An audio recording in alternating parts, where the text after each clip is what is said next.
What is up, Bulldog Nation? Checking. No, go ahead. I'm Micah Harris. I'm Matt Tanner.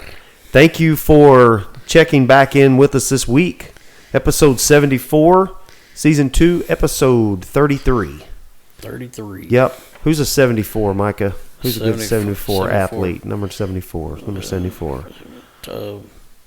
Have to be a... Man, I'm trying to think right off. And I should know. Be like Ed Too Tall Jones.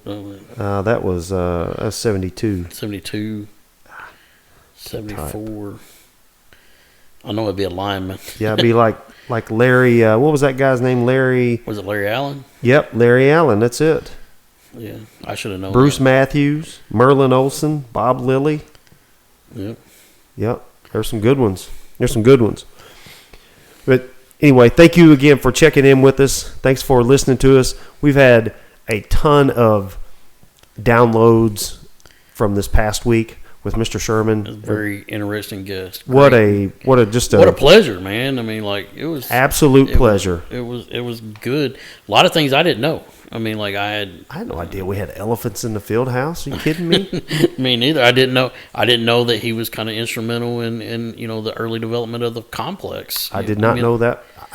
I knew that about a day or two before. Yeah. Again, we'll mention Derek's name a little bit later. It's either he or Brian once said, "Did you know he was involved in that?" And I went, "I did not." A lot of things. And he's not. He being Mr. Sherman is not. He's not going to just come out and say and boast. He's not looking for. He's not a limelight seeker to tell you all those things. So no, I was very very happy to have him on here, and we were honored. It was great. It was also great to hear his side of the Coach Vic. You know, I mean, like I thought that was pretty cool. That was a great story. That's a great story. He's such just a fine gentleman, and we are blessed to have him in our community. That's for sure. But. We got another great guest this week, Mr. Jamie Johnson. Jamie is currently the head principal at East Prairie High School. He's also an assistant coach for the Fighting Squirrels with Coach Minner, who we had Coach Minner on back in December or January. Yeah, back in the fall or winter. They are, Michael runs the Fighting Squirrels, but Michael is also the head principal at the Charleston High School as well. Yep. And I think Coach Jamie has been pretty around the Squirrels pretty well from a very early days. Yes. Yeah. Jamie, and we'll get into this a little bit later. Jamie sent me a bunch of stats that actually Coach Hollifield kept. That's the other connection. Yeah. He played for Coach Hollifield. He played for Coach Hollifield in Senath, basketball and baseball. Division I baseball player. Played at Three Rivers.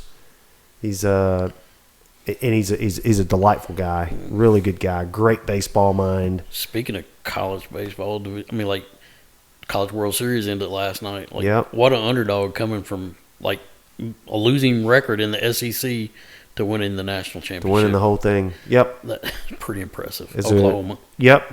Exactly. So we'll get to our guests in just a few minutes. We're going to pay some bills here real quick. Shout out to our partners. Again, Mercy Phoenix, healthcare staffing for all your healthcare staffing needs, EMT, EMS, RNs, LPNs, CNAs, whatever they can help you with. And again, they are still hiring. They're looking for some of those positions, EMTs and EMSs, I think, in particular, the ones that I've seen them post, if I'm not mistaken. They are. And this may be a question. It would be a question we'd probably ask them, and we probably do need to ask them. Does it matter like what license, like what state you're licensed in or certified in for those jobs? I don't know the answer to that, Micah. Yeah, that's definitely a Jody question. Yeah, I would say you probably have to have some sort of licensing for that. There's probably some reciprocity in like. I was just going to say maybe there's a few states that don't reciprocate, but most of them. Even if you got a license anywhere and you're interested in that, reach out to them. Yeah, absolutely. It's It pays very well. Yeah, for sure.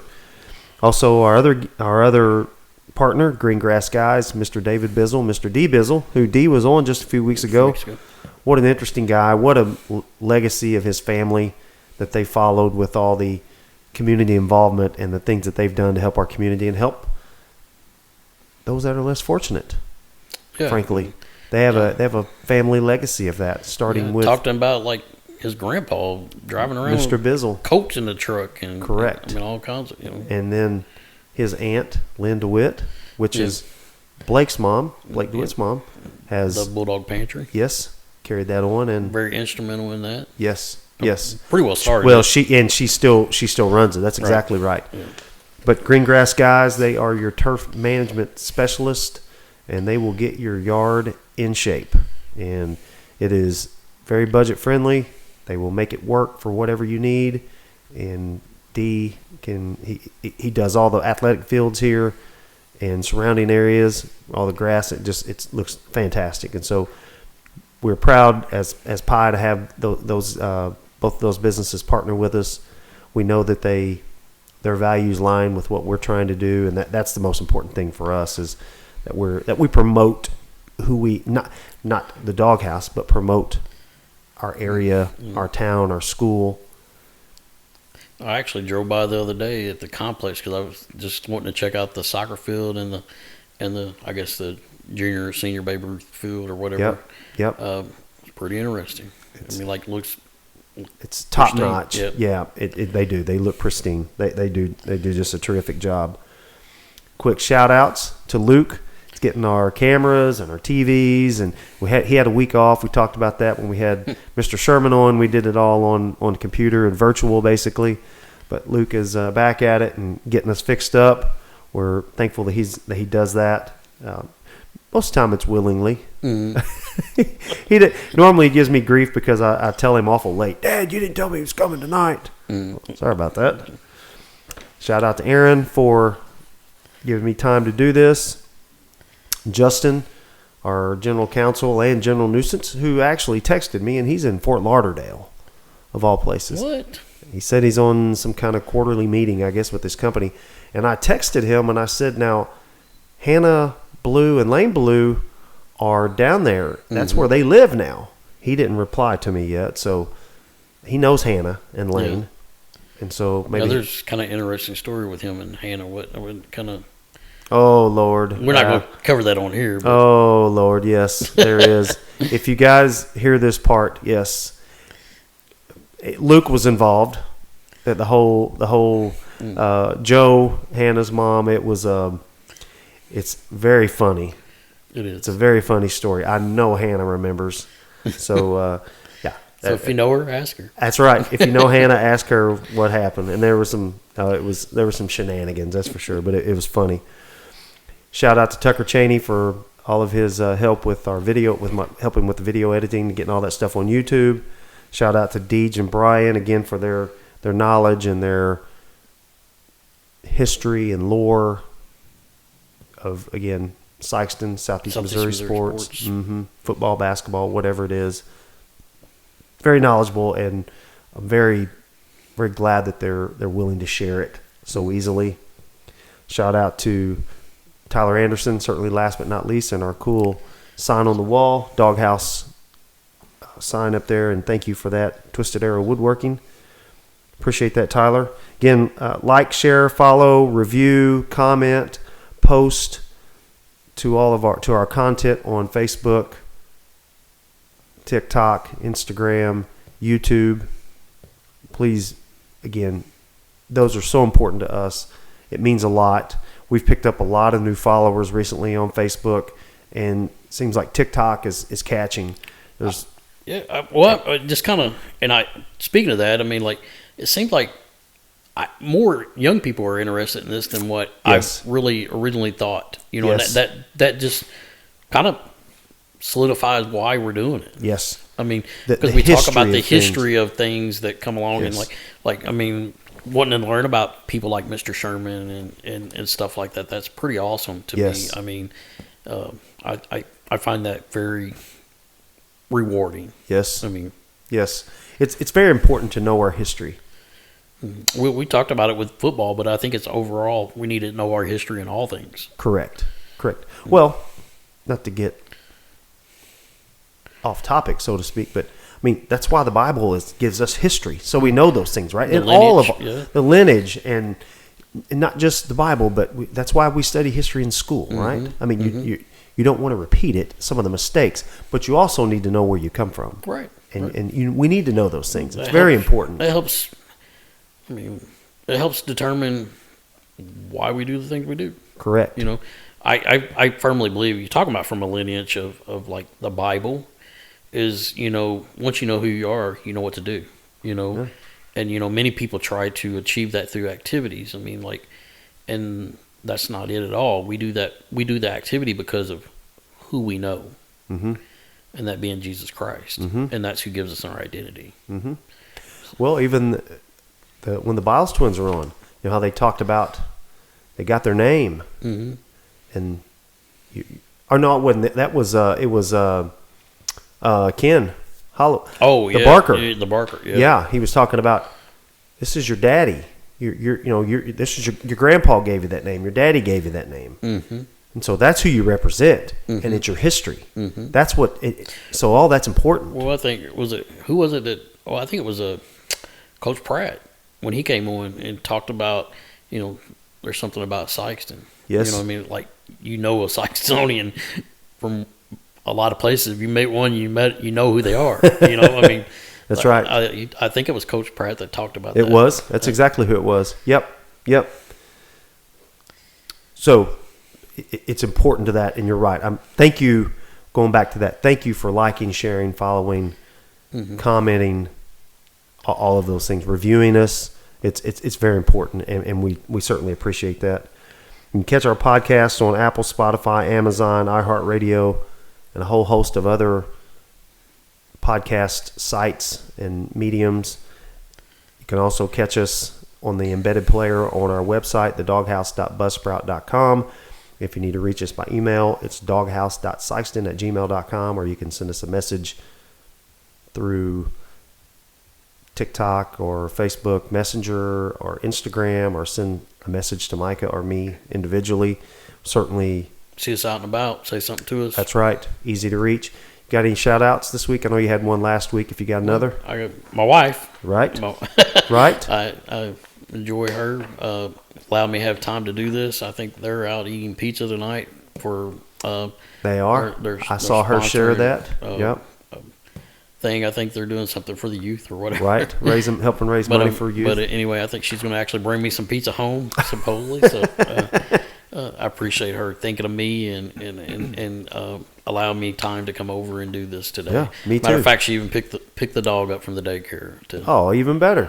You know, she wasn't planning to, I don't think, but last minute she took it and done it. So I appreciate her for doing that. Even better. If you're interested in partnering with us, give us a shout. We've still got some swag available. I do have some size large now. We got those in. Shout out to Mr. Brian Henson. He got those turned around for us pretty quick. And so we do have some in stock. And if that's something you're interested in, give us a shout. And we'll stop. Well, actually, I want to mention one thing. The Bulldogs played some games at the Rib City, 4 games last Thursday in Poplar Bluff. Finished the day 2-2. Lost to the runner-up in Tennessee, White Haven.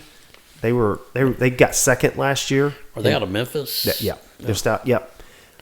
Lost by 5. It was a really, really physical game, close game. No excuses. They beat us. Just one of those things. And then we beat New Madrid. We beat Chadwick, which is a school over towards Southwest Missouri. Not sure what classification they are. And then we lost to Sylvan Hills, which is actually out of Little Rock, which is, interestingly, where Chad Allen went to high school. Okay. Yeah. Really good team, man. They were huge. They had some big bodies, and we lost by 8 or something like that. They got on us early, and we really picked it up in the second half, and just about, I think we cut it to 5 at one time. I think, maybe not, mm-hmm. but we certainly made a game of it when it could have gotten out of hand, and Coach challenged his players. 4 games in a day, and I know it's 2 15-minute halves of running clock, but that's a lot of basketball. You know, we've talked about the third game a lot. Add a 4th one in there. It's even tougher. But the Bulldogs had a good showing. They're going to continue to get better. There was nothing to even remotely hang our hat about. That's why we play the games. That's why they're just getting in the gym right now. Still got days to be able to have contact with Coach Hollifield. July, they'll basically just be doing open gyms. That's when a lot of the AAU, the month of June, typically AAU is off to allow for times with the high schools, and then July, that's when they have the Peach Jam, and they have all these things. Right. That kind of wraps all that up in July before they go back to school. So July will still have some workouts during the week, but not as much. I mean, they'll be competing against one another, Right. but And not I'm sure they got a dead week in there too. They'll have a dead week. Probably a week before 4th of July or the week of 4th of July. No, it's actually the last week before season starts. Okay. Yeah, so it'd be late July, first part of August, or somewhere right along. I know through football there. has a dead week the last week of, like the week before practice starts. That's all fall sports. Okay. Yep. Same one. So, anyway, thanks for allowing us to drone on a little bit about the Bulldogs and get a little catch up on the Bulldogs over the summer. I can't remember. It's a well above 500, our record for the 16-6 or something like that for the games that we played this summer. So and a lot of times those games they not only played varsity, they play some JV too. Yeah, that's just varsity. We've played at the Rib City though. We have 3 teams there. Usually varsity, junior varsity, and a freshman team. Mm-hmm. So all of our kids have had tons of basketball this summer. That's what it's about. Yep, absolutely. So, hey, just stick with us, and we'll be right back with our guest, Mr. Jamie Johnson. Hey, thanks for sticking with us through that long break, that about 0.2 second break, maybe not even that long. But anyway, thanks for hanging out with us, and we are moving on to our guest this week. And without further ado, Micah, if it's all right with you, let's rock and roll. Yeah, because we spent probably half hour just shooting the breeze upstairs before we got down here, which is not unusual. No, it's not. It isn't at all. And so we always say we burned up some content upstairs, I guess. So we'll bring it back up. We will. Well, some of it. I was going to say we might not talk about the Senath light, and we might not talk about some of the other things, but or maybe we might talk about that, but maybe not in reference to what we were talking about it about. So anyway, we're moving on, as they say. I'm going to introduce our guest. Today's guest is someone who has spent decades investing in students, athletes, and the East Prairie community. Jamie Johnson has been an educator since 2002 and has served as principal at East Prairie since 2016. But long before the title of principal, Jamie was making a name for himself as a standout athlete. A 2-time All-State pitcher at Senath-Hornersville, he continued his baseball career at Three Rivers Community College before moving on to play Division I baseball at Murray State. His love for sports and mentorship never left, and today he continues to pour into young people both in the school building and on the baseball field. If that wasn't even enough, Jamie also spent his high school years playing basketball and baseball under the legendary Coach Gregg Hollifield. Hopefully you've got some really good stories that you can share about Coach, too. I'm really looking forward to those, Jamie. Well, I don't know if I can share all of them, but I've got some. Just some good ones. That's right. When he's not leading out of school, you'll likely find him coaching summer baseball with the Fighting Squirrels alongside Michael Minner. He's also golfing and spending time with his wife and his daughter. We're excited to hear the stories behind the educator, the athlete, and the coach. Jamie Johnson, welcome to the Doghouse. Welcome to the Doghouse. Thank you. It's nice to be here. Thank you for having me. Absolutely. We're ready for it. That's right. We've been I'm like ready to hear some Coach Hollifield stories. You're sitting there reading it. I'm like, questions are popping in my head. I'm like, man, like so much. I mean, like, thinking about like the College World Series just ended. You pitched at Murray State. Yeah, you got to make it to the World Series last year. They did. Yeah, and that probably. How'd that feel as a? To see those guys and that facility that they play in, and those changes that are happening for them now, it's just amazing. And to be at that university and know the background and the history. Johnny Reagan, great former head coach there, and that program, to see that flourish like that, that's just outstanding. You can't ask for anything better when you play there. They were the thoroughbreds. Cause see, right? Was that we had Tyler on? Last year, right? Well, it was Right after- when he come back from the World Series. Right. So he went to Omaha. Do you know Tyler? You know Rod Yes. Anderson? Yes. That's his son. Yeah. He played at Murray. He played Squirrels too. And he Yes, did. he did. That's right. And so we had him on talking about, obviously, he's a Bulldog, but he went to Omaha for, I don't know, a few days or a week or whatever it was. Until they got out of I think they got knocked out. Yeah. Yeah. Johnny Reagan Field, when I played, of course, we were the thoroughbreds, and you were not the racers. Right. I mean, you didn't speak about being the racers. That was, the basketball and football. I mean, it was a big deal. We didn't even wear the same colors at that time. What? We didn't get to wear the navy blue and white. You wore, and all my Murray State alumni and all that, I'm sorry. We wore baby blue and yellow. No way. Yes, and that was the original colors that Johnny Reagan's thoroughbreds always wore. No. Now, and after I I, did not know left, that. they moved to the racers, and now every one of them wears those nice navy blue. That navy blue and the yellow or gold or whatever Yes. it is. Yeah, Oh my God. Tyler kind of told us about that, and that's how I knew it was the thoroughbreds when he mentioned that time. Yes. I did not realize that. a change for the better. Oh, Those yeah. uniforms now are a lot nicer than that baby blue and yellow that we wore. Who's the guy that was on TV that played there? He was at WPS. Dave something. Then when he on? Did he do the sports for WPSD TV Channel Oh, 6? goodness. I'll What's be his honest with name, you, I don't Dave? watch WPS. Nah, I don't either. I mean, well, I did Sunday because the U.S. Open was on. Gosh, I can't think of his name. Dave something. He was he's probably older than you and me. I'm sure. I can't think of his name. Dave. I have to There's Google been a it lot now. of coaches come through though, like Murray State. I mean, Well- didn't Coach Beamer there at one time or as football. football? I believe so. Yeah. Houston Nutt was, at Murray State when I was there. He was coaching football. An assistant coach or head coach? He was was the head coach. he was the head coach. No kidding. Yeah. I did not know that. And a great guy. He would come down in the training room. You'd be working either on your shoulder or your knee, or it didn't Right. matter if you were.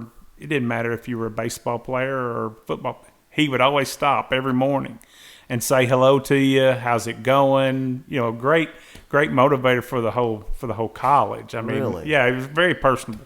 Very Was that nice. before he went to Ole Miss and some of those big schools? Oh yeah. Yeah. Was it? Yeah. Okay. And then, Well, you know Dickie Nutt. I mean, yeah, I know Dickie. That's his brother. Of course, yeah. Right. And then another interesting, John Gruden was at SEMO when I was there. Really. He was an assistant coach there. Yep. If I follow him on social media, and he does those, people send him stuff like gear and stuff all the time. And last fall, Coach Took sent a bunch of stuff to Gruden, like I think I He saw that. unloads Yeah. the packages and Yeah. stuff. yeah, it's that's pretty- hats and pullovers and whatever. Yeah, so he gets stuff all the time. So that's really cool. That's There's a lot of history with Murray State though. I mean, like For sure. No longer in the OVC though. I mean, they're Right. Missouri Valley. now, Right. right? I mean, things are changing. Yeah. Yeah. They're moving up. They So, are. They are. It's interesting. Well, how the heck they get John Morant? I mean, the story was basically, Who was it before he was though? Like they had a cannon. Cameron Cameron. played for the Suns or something, didn't he? He played for Oklahoma City. Cameron. I can't recall his name, but he played in the NBA. That Cannon, Isaiah Cannon, played in the NBA. Well, you can't forget Popeye Jones. Popeye Jones You was know, back in the day. That That's was exactly. back. That was That was back. your In the, day, that what? was back in my days Yes. with Popeye Jones. Yes, that's exactly right. Yeah. And then, of course, now John Morant. But I think the story with him basically was they were the first one on him early, and he Just stuck with him. He did. He did. He was a generational talent. Unbelievable. Yeah. But yeah, they were. We went to SEMO to watch him play up there. He was worth the price of admission anyway. But one thing I wanted to mention, Mike and I were talking about this. This is Jamie Johnson, not the Jamie Johnson that didn't show up to New Madrid last year, the country singer. Let's clarify that. Yeah. I show up to New Madrid when I say I'm coming. Right. I don't go down there very much because of that. Right, Because right. when they hear Jamie Johnson, no, I'm not the country singer. Yeah. And I get that. I got that the other night when we had a doubleheader. Somebody said, the country singer? I said, no, I don't sing. Don't worry. Yeah, Erin, my wife, was on that committee. That was quite a stressful day, let's just say. I would imagine. They got it worked out. But anyway, it was I just want to clarify. This is not that Jamie Johnson. No. So, go ahead. Go ahead. No, you had a question. I was just going to kind of start with, like, we know you from Senath. The connection really probably brought you on here, which, I mean, probably other things, but your connection to Coach Hollifield. Like, you know, when I was in high school, Coach Hollifield came in 1990 and changed. Senath-Hornersville already had a great culture of winning. A lot of talent in the Boot Hill at that point in time. But Coach Hollifield came in, and he kind of changed things all for the better. Me and my wife were talking about it last night. I said, I can remember him. We got new uniforms. We had the same uniforms, kind of the same stuff for years. We went to pinstripes, and Greg showed us how to wear the uniform. I mean, there was a certain way that you wore it, and he was really, really high on, if we look the part, we'll be the part. He would work you like no other. I mean, great, and he's a great baseball coach. I mean, there's a lot of folks here that don't really know. They don't know how good Gregg Hollifield is at baseball. But he had some that's what he minor did. league experience, didn't he? Like with the Rangers or something. It's big league stuff. Yeah, Well, he was strength conditioning coach with the Rangers at one time. Yep. But some stuff with the Mariners maybe too. I can't recall. He did some stuff in the big leagues. Yeah. But he was always really, informative about, hey, this is how you carry yourself. Yeah. If you want to get to the next level, these are the things you do. And he just took it and ran with it. And that bunch ended up, like I said, 21-1 that year. An exceptional talent, not just other players. We were loaded with arms. I mean, that we had every bit of, I'm thinking about it right now, maybe 6 guys that were 85. Really? Yeah. And some of them were, some of them threw harder. There were some really great athletes at Senath, baseball and sports-wise at that point in time. From 89 to 92, when I was there, those guys ahead of me and behind me were just loaded with baseball talent. And Greg just took that and just nobody outworked Greg either on a baseball field. We were talking about funny stories with Coach Hollifield. He wasn't Coach Hollifield that you see today. He was a little bigger at that point in time. We call him around here when we see those pictures, Swole G. He was a lot bigger. Coaches. Well, I showed you that picture last night. That's in the locker room, I'm telling you, in his office somewhere. It's funny because he would be in the mornings with a friend of his while we were practicing early in the morning. Greg would be lifting over on the side. Yeah, that's the Swole G. Yeah, and just huge, but always working. But him throwing batting practice. I know he's the great basketball legend here at Saxton, but for me, it's him throwing batting practice outside with his shirt off. Oh, my God. Yeah, with his shirt off and turf shoes on, and then dragging the field in his pickup truck. That's how far we go back. But always outstanding, great motivator. Yeah.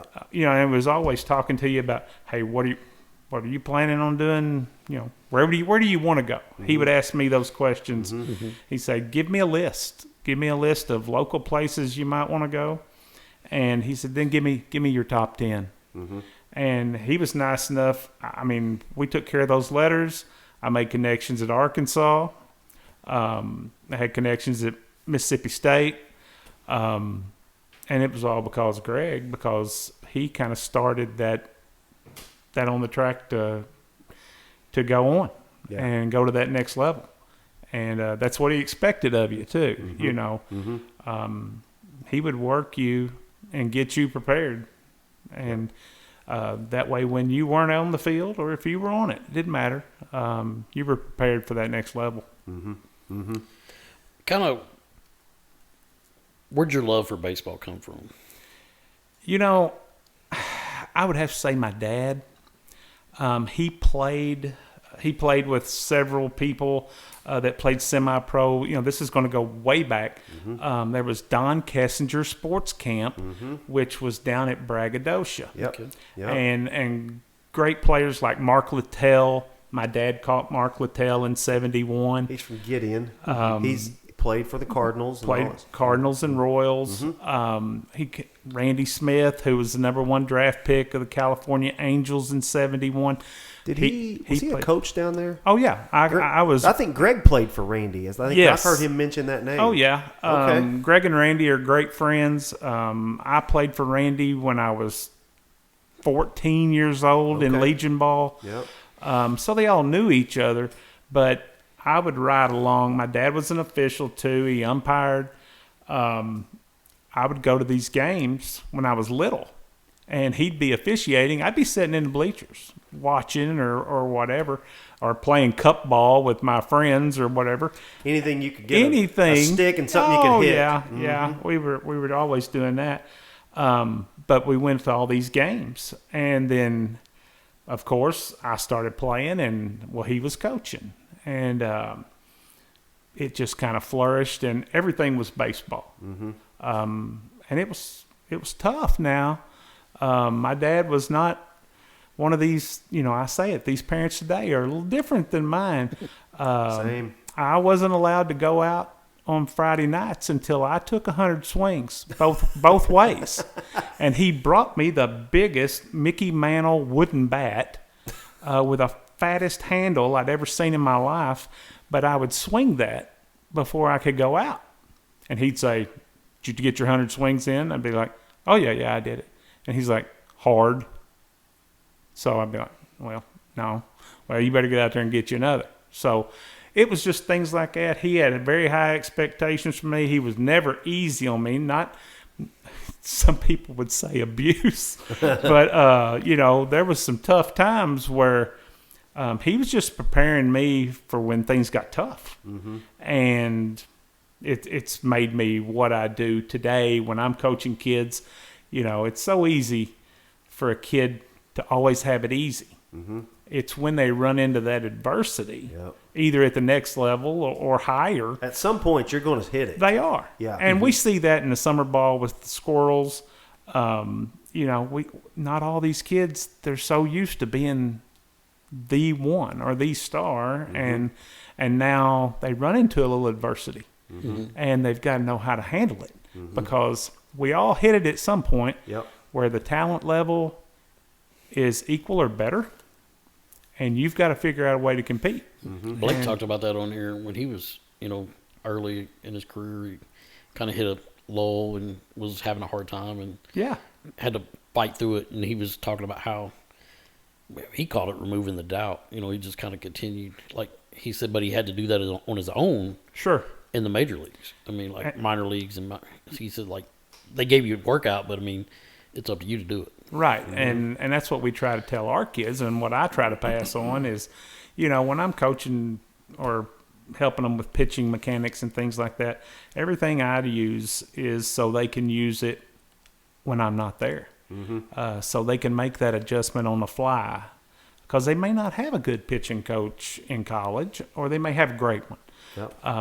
But they've got to be able to change that instant. And they can't wait to go to a dugout. Or so I try to simplify the stuff I talk to them about with pitching, with little reminders and things so I can say it from the sideline, and they can make that change on the fly, and they can use it. Yeah.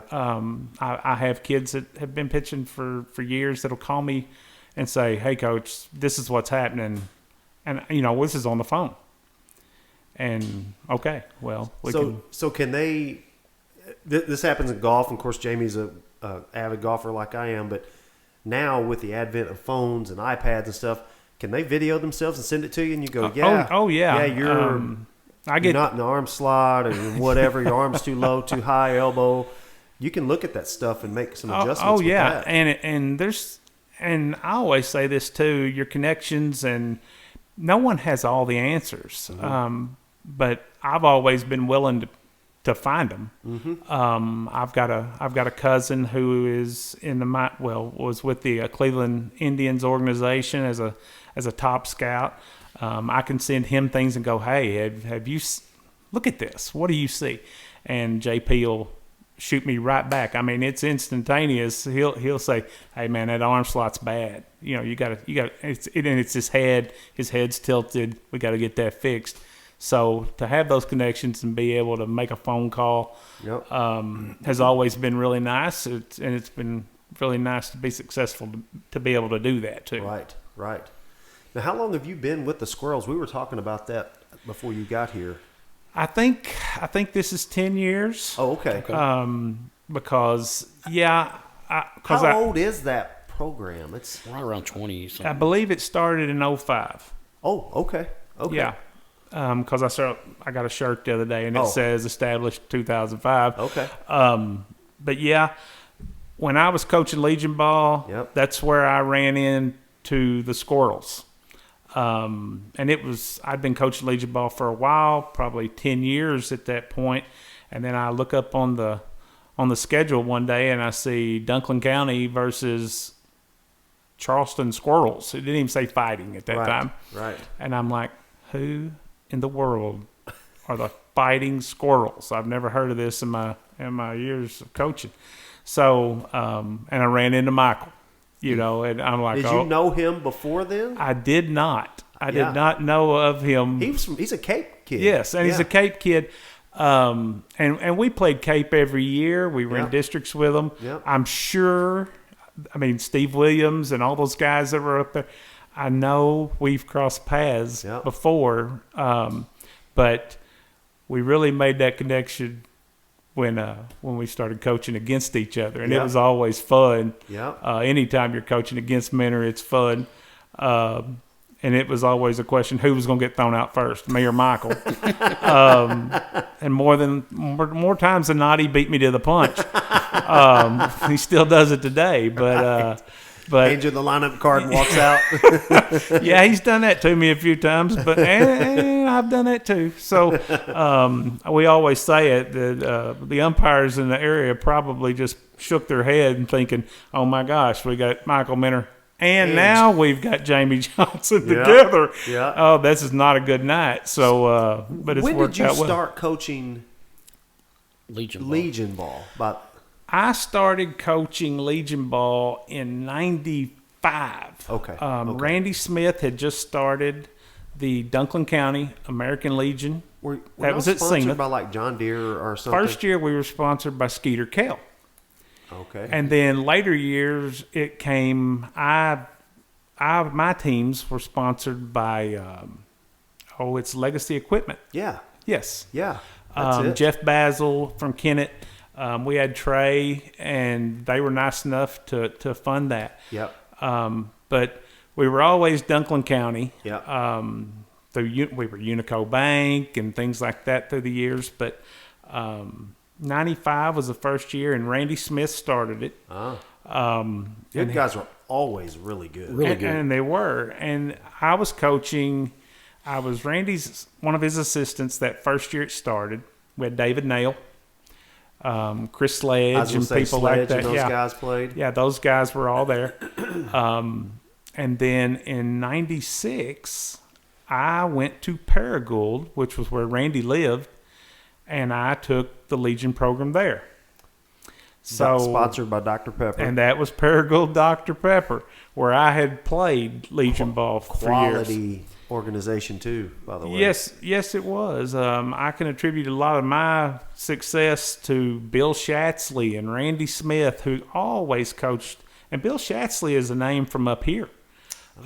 He is either from Sykeston or around this area. Really? Legendary. Coaches at Paragould High School.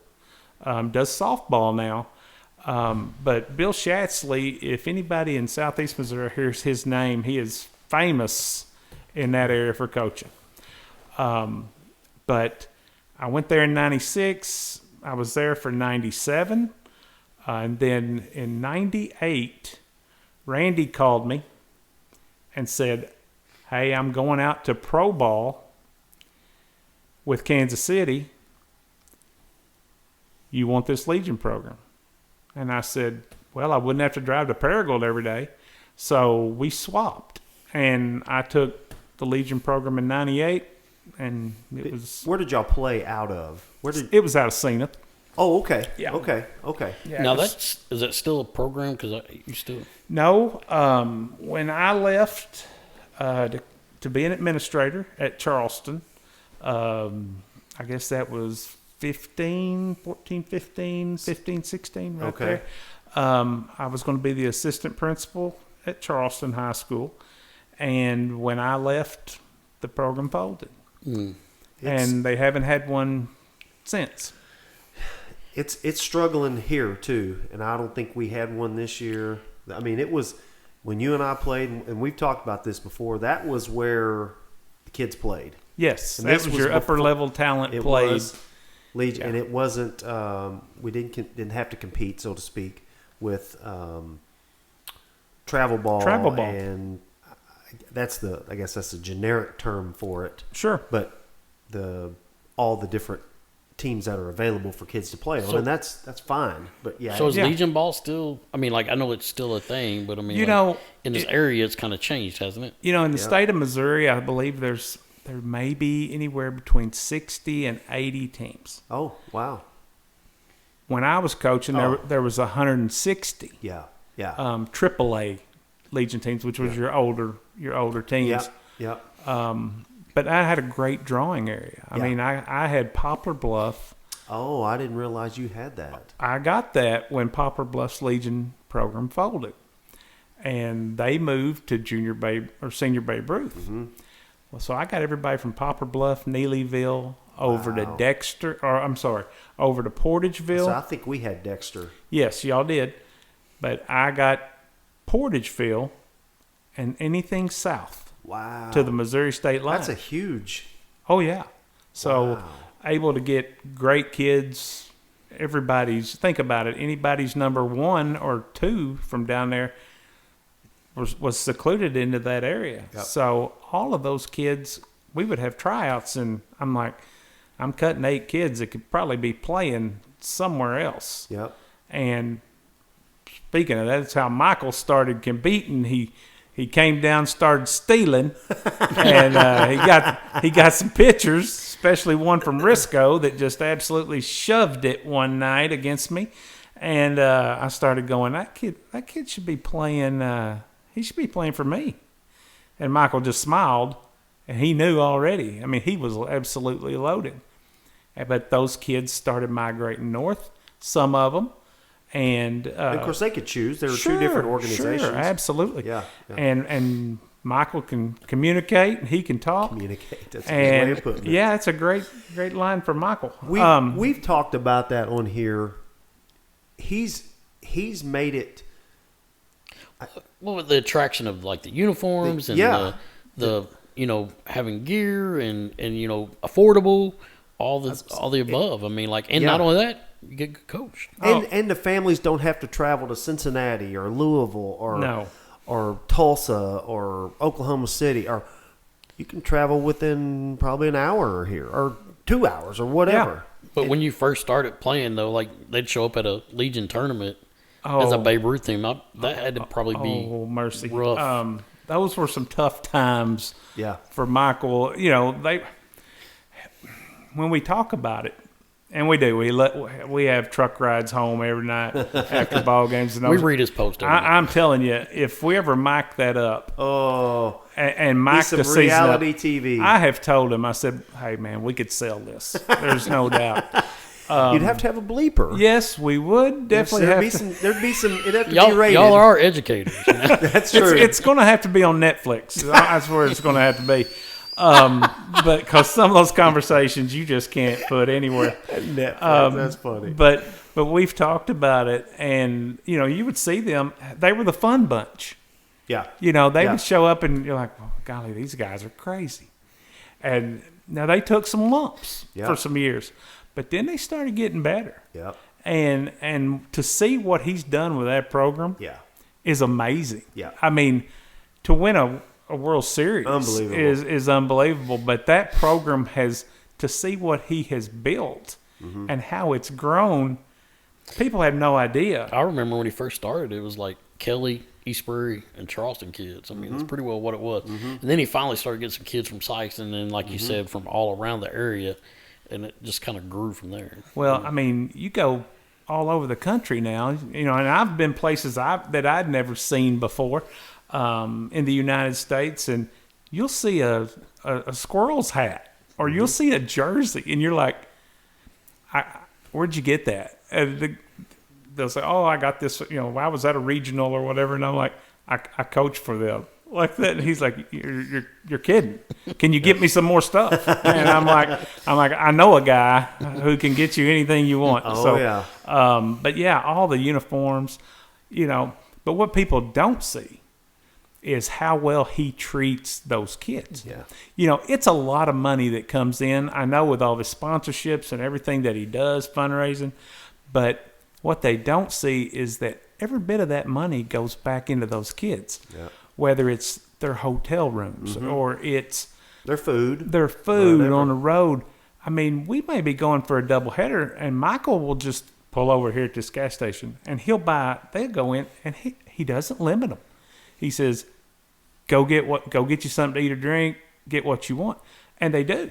And he pays for it. And that includes the coaches.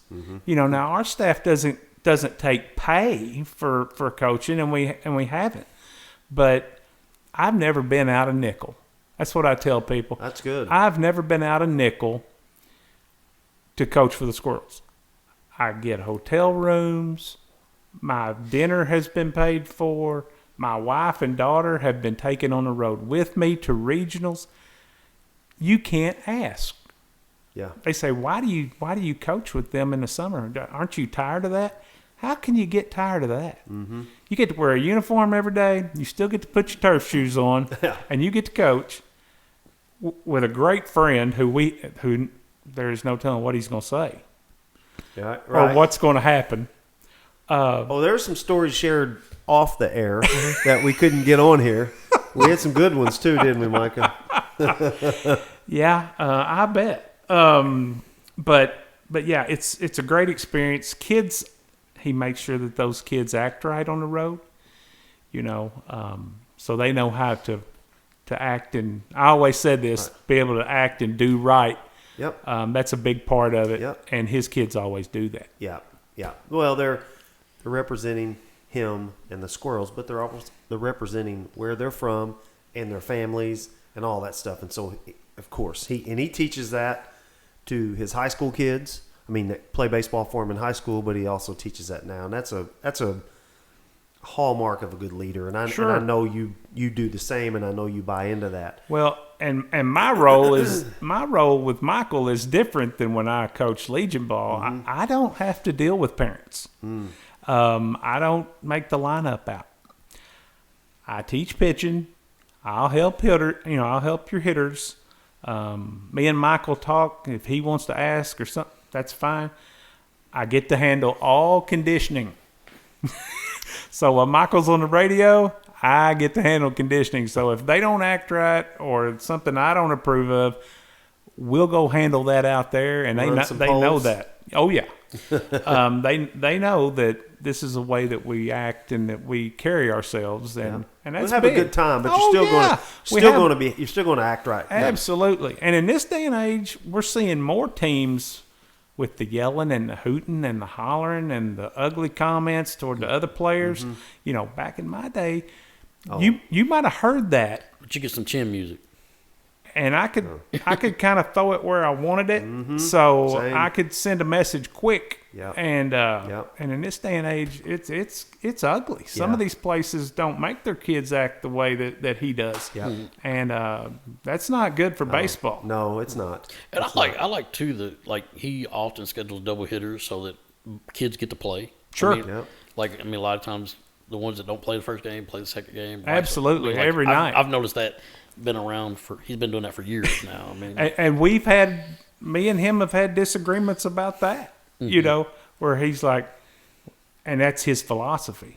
well, he's building for the end of the season. Sure, Yep. sure. He's Yep. going to make sure that kid, you know, if his parents come to that ball game, they're going to see that kid that night. And you got to commend a guy for that, because sometimes that doesn't work out well. Yep. You know, I was from a different cut. Yeah, same. And I always say this to Michael. We put the uniform on. We're going to win. We're putting the best 9 out there. I am. And my kids competed against each other for that spot. And if you were in the game, you earned it. Yeah. You know. But I totally understand Michael's philosophy on it. Yeah. But he has to make some cut. Probably the hardest. He talks about one of the hardest days of his year. It's his is when cut he makes day. a cut day. Yeah. It's his cut day. Yeah. And you know, that's why I tell him, I'm like, I'm glad I don't have to deal with parents. Yeah. I did that when I was at Dunklin County, and I do that every day as far as an administrator. And I don't mind it. But in the summertime, when I'm doing that, I don't have to worry about it, because he'll handle it. And he's done a good job with it. How did you get into what brought you into education? Okay, well, this is a funny story. This will lighten it up a little bit. I was at Murray State. I came home after I tore up my shoulder. Started working with my dad a little bit, and moving houses. That's what he does for a living. I mean, not mobile homes. He moves actual houses. No kidding. Like jacks them off the Yes, foundation. yes. Okay. All right. Could pick this one up and be gone within a week. And move it somewhere you want it. Wow. That's been in our family for over 100 years. So I guess he does that kind of all over Southeast Missouri, All Arkansas. over, yes. I mean, if he can drive there, he'll move it. And he's probably been there on a gravel road somehow. He can get you through all these different areas. But that was our family business. So I'd come back home. I was doing that. Baseball was kind of over, other than the coaching stuff in the summer. And I was like, I guess this is what I'm going to do. I'm going to move houses. Should have been taking classes and finishing up and all that. And I'm like, I've got a business right here. You know, mom and dad are nice and going to let me live here and make some money. And that's what I'll do. And it got wintertime, and we were at Wardell. And I was digging a foundation. It was freezing cold. But I was in a ditch digging this foundation. And Danny Glass, who goes to all these basketball games. I don't know him, but I've seen his name. Yes. He goes He's live all the time. He's Yes. on the SEMO ball all the time. He's like on this- that SEMO High School. Got a mustache. Okay, I glasses. don't know him. Okay. Yes, Yeah. Danny Glass Big time is we're moving Danny Glass's house. Okay. And Danny Glass is talking to my dad under the floor, and he says, man, Glennie, I'm in trouble. He was on the board at that time at Wardell. And he's like, well, That's North Pim, right? North Pimescott. Okay. And he said, I need a baseball coach. Now, it's wintertime, so you figure it's December, right in through there, November. And he goes, my dad leans down, looks under the floor at me on the other side of the house, and he looks at Danny and says, well, this is his words, one of the best one in the country is sitting right over in that ditch, but he's not doing what he should be doing. He ought to be coaching. Danny Glass walked around the house and started talking to me and said, would you be interested in coaching baseball at North Pimescott? And I said, well, it'd be a lot better than sitting in this ditch. Danny said, well, we got a board meeting next week. Why don't you come? I said, Danny, I hadn't even finished my degree yet. And Danny Glass said, we don't care. we'll pay you while you finish it. So I went to the board meeting. Of course, North Pembascott's board's, it's the first time I've ever been to a board meeting, especially for a job. Everybody at the table had a styrofoam cup sitting in front of them. When I walked in the door, and I thought, Well, when it got to my part, well, they all start pulling out their Copenhagen and their dip and all that stuff. And I thought, well, that's all right. I'm good. I'm good. We're going to talk baseball here. They offered me the job, and I started coaching. I started in January at North Pembascott. I've been in education ever since. No, did you teach at that time? I did. PE, I was teaching PE and junior high social studies. I went back to SEMO. Dr. Fred Yayo was there. He was my advisor. He looked at all my transcripts, and he looked at me and he said, "Son, you had a good time at college, didn't you?" And I said, I did, but I need to change this. And he said, okay. And he said, now, if you ever do what you've done before, you're going to be done, Jamie. And I said, don't worry about that. And I never did again. Made my grades, finished up, and eventually ended up getting my master's, and then got an administrative job. You have your specialist too, right? And I had my specialist. Yeah. Okay. I went ahead and got my specialist, and all through William Woods. But did that while I was working, and here I am. Wow. Yeah. That's an interesting story. How that one, I won't say chance, it was obviously supposed to happen, but yeah, that's interesting. So that was in That was 03. Okay, so you hadn't even taken the Dunklin County thing yet then either, had you? Well, Dunklin County started in 98. I started coaching Legion ball. Yeah, that's what I'm... Okay, in 98. Okay. Yeah. So, all right, so you were at North Pem from, what'd you say? 03, 04, 05. Okay. And then I went to Senath. Oh, okay. And this is funny. You talk about how everything circles. Shannon Holifield was the girls' basketball coach. Yep.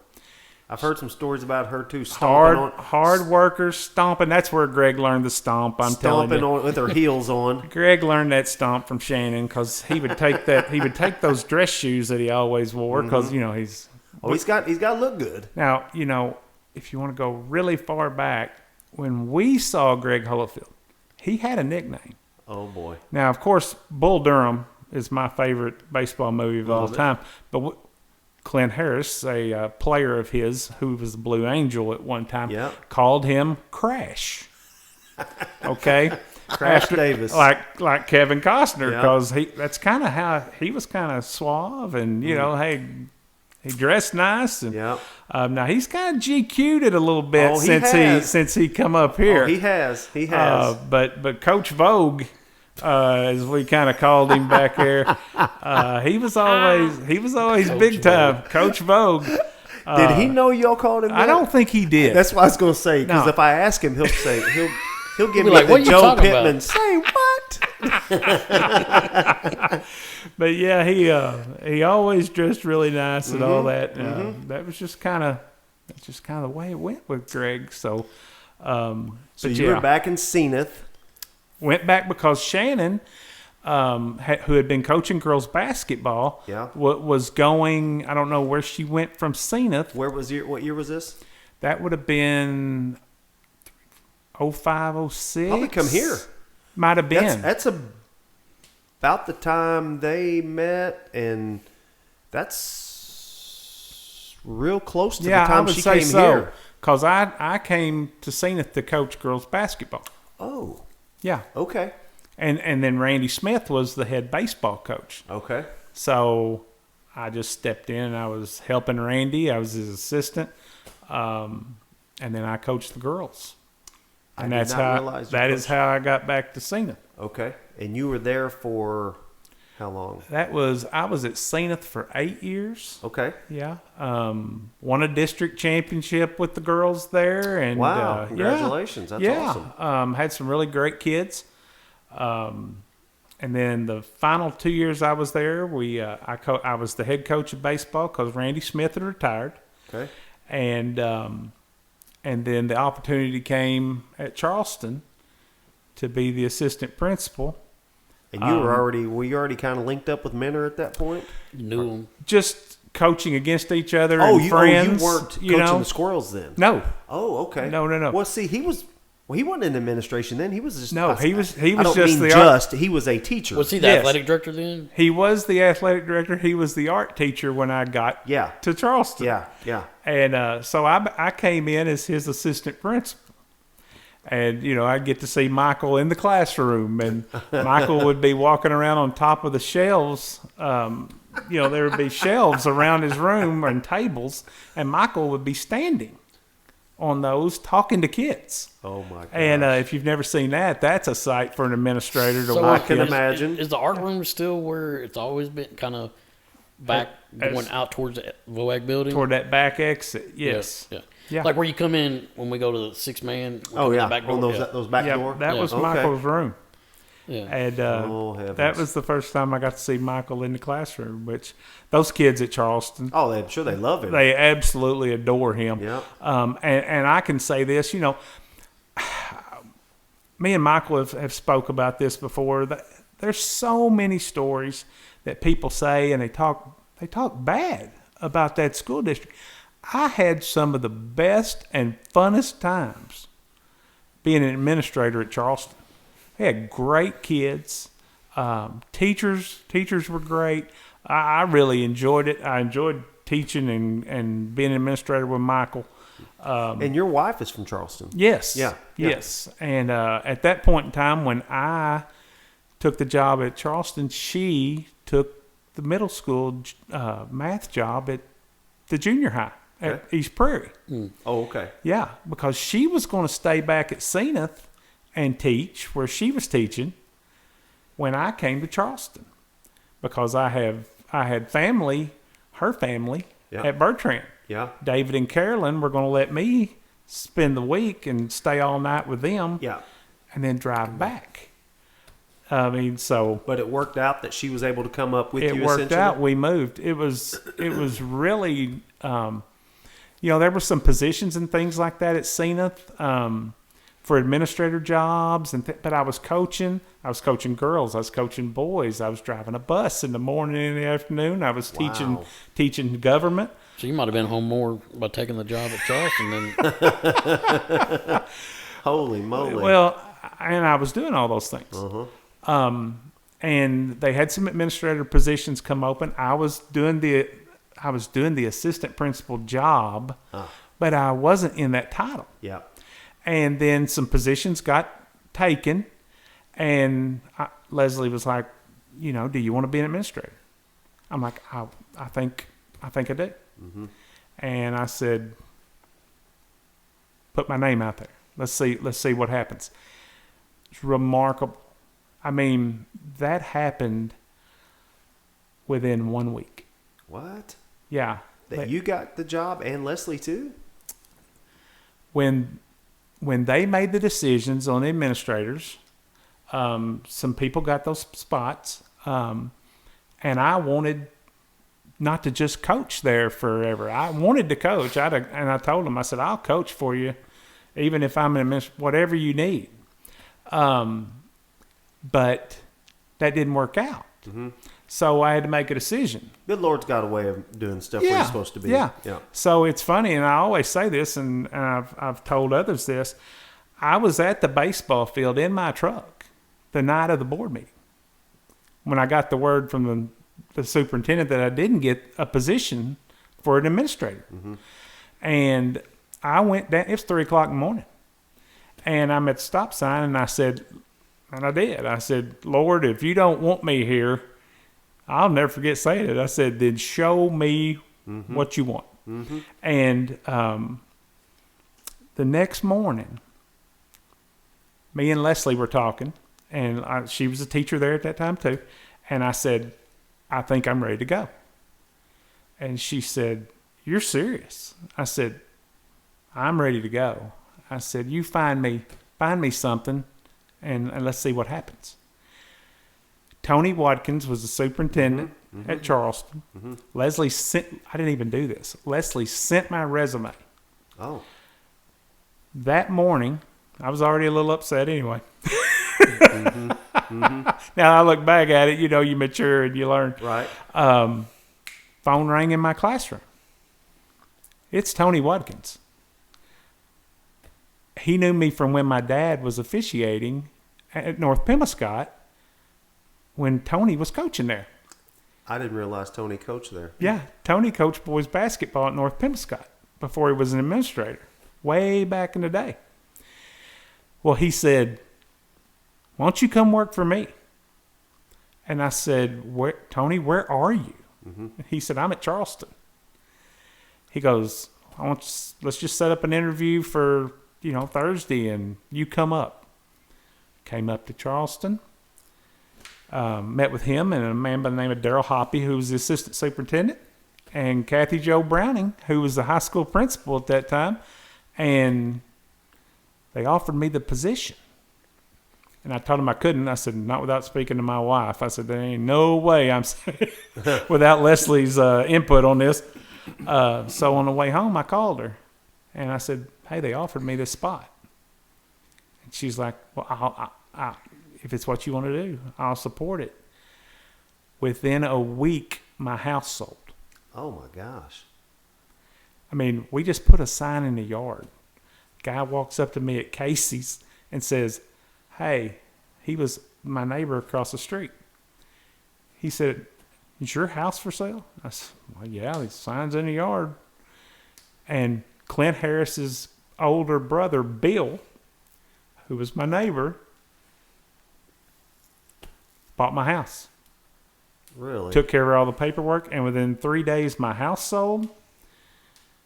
The next 3 days after that, to about a week, Leslie calls, gets a job at East Prairie. We're moving. I got the administrative job from the board at Charleston, and we were northbound. Wow. All within a week. It was that quick. What time of the year, was that? We moved in June. Oh, after the school year? Holy cow. Yeah, because Usually you're wanting to, I'm on the school board here, and Sure. I don't mean this No. in any kind of way, but typically if you have to hire somebody that late, we go, man, and you're not. You're the exception in this a lot of times, but if you're hiring then, you're like, gosh, a lot of the qualified candidates have already been picked up, but it was just supposed to work out that way. Well, it was. The principal that was there got let go in February. He walked in, saw me in the hallway. He was my Legion coach when I was 18-year-old. Really great friend of mine. He goes, "Big boy, it's all yours." And he walked out the door. Said he was going to use his days, and he was gone. Where was this at? That was at Senath. Oh, Lord. And so the superintendent called me and said, "Hey, we've had this go on. Would you mind being the administrator and handling this until..." Well, that ended up being a couple months. Mm-hmm. Because that was February, and it didn't happen until like April.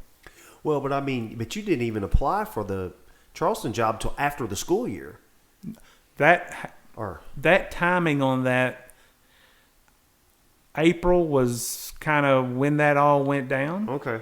And then I applied, and then boom, within a week. Well, but typically you're hiring administrators, especially high school principals, superintendents, things like that, in December.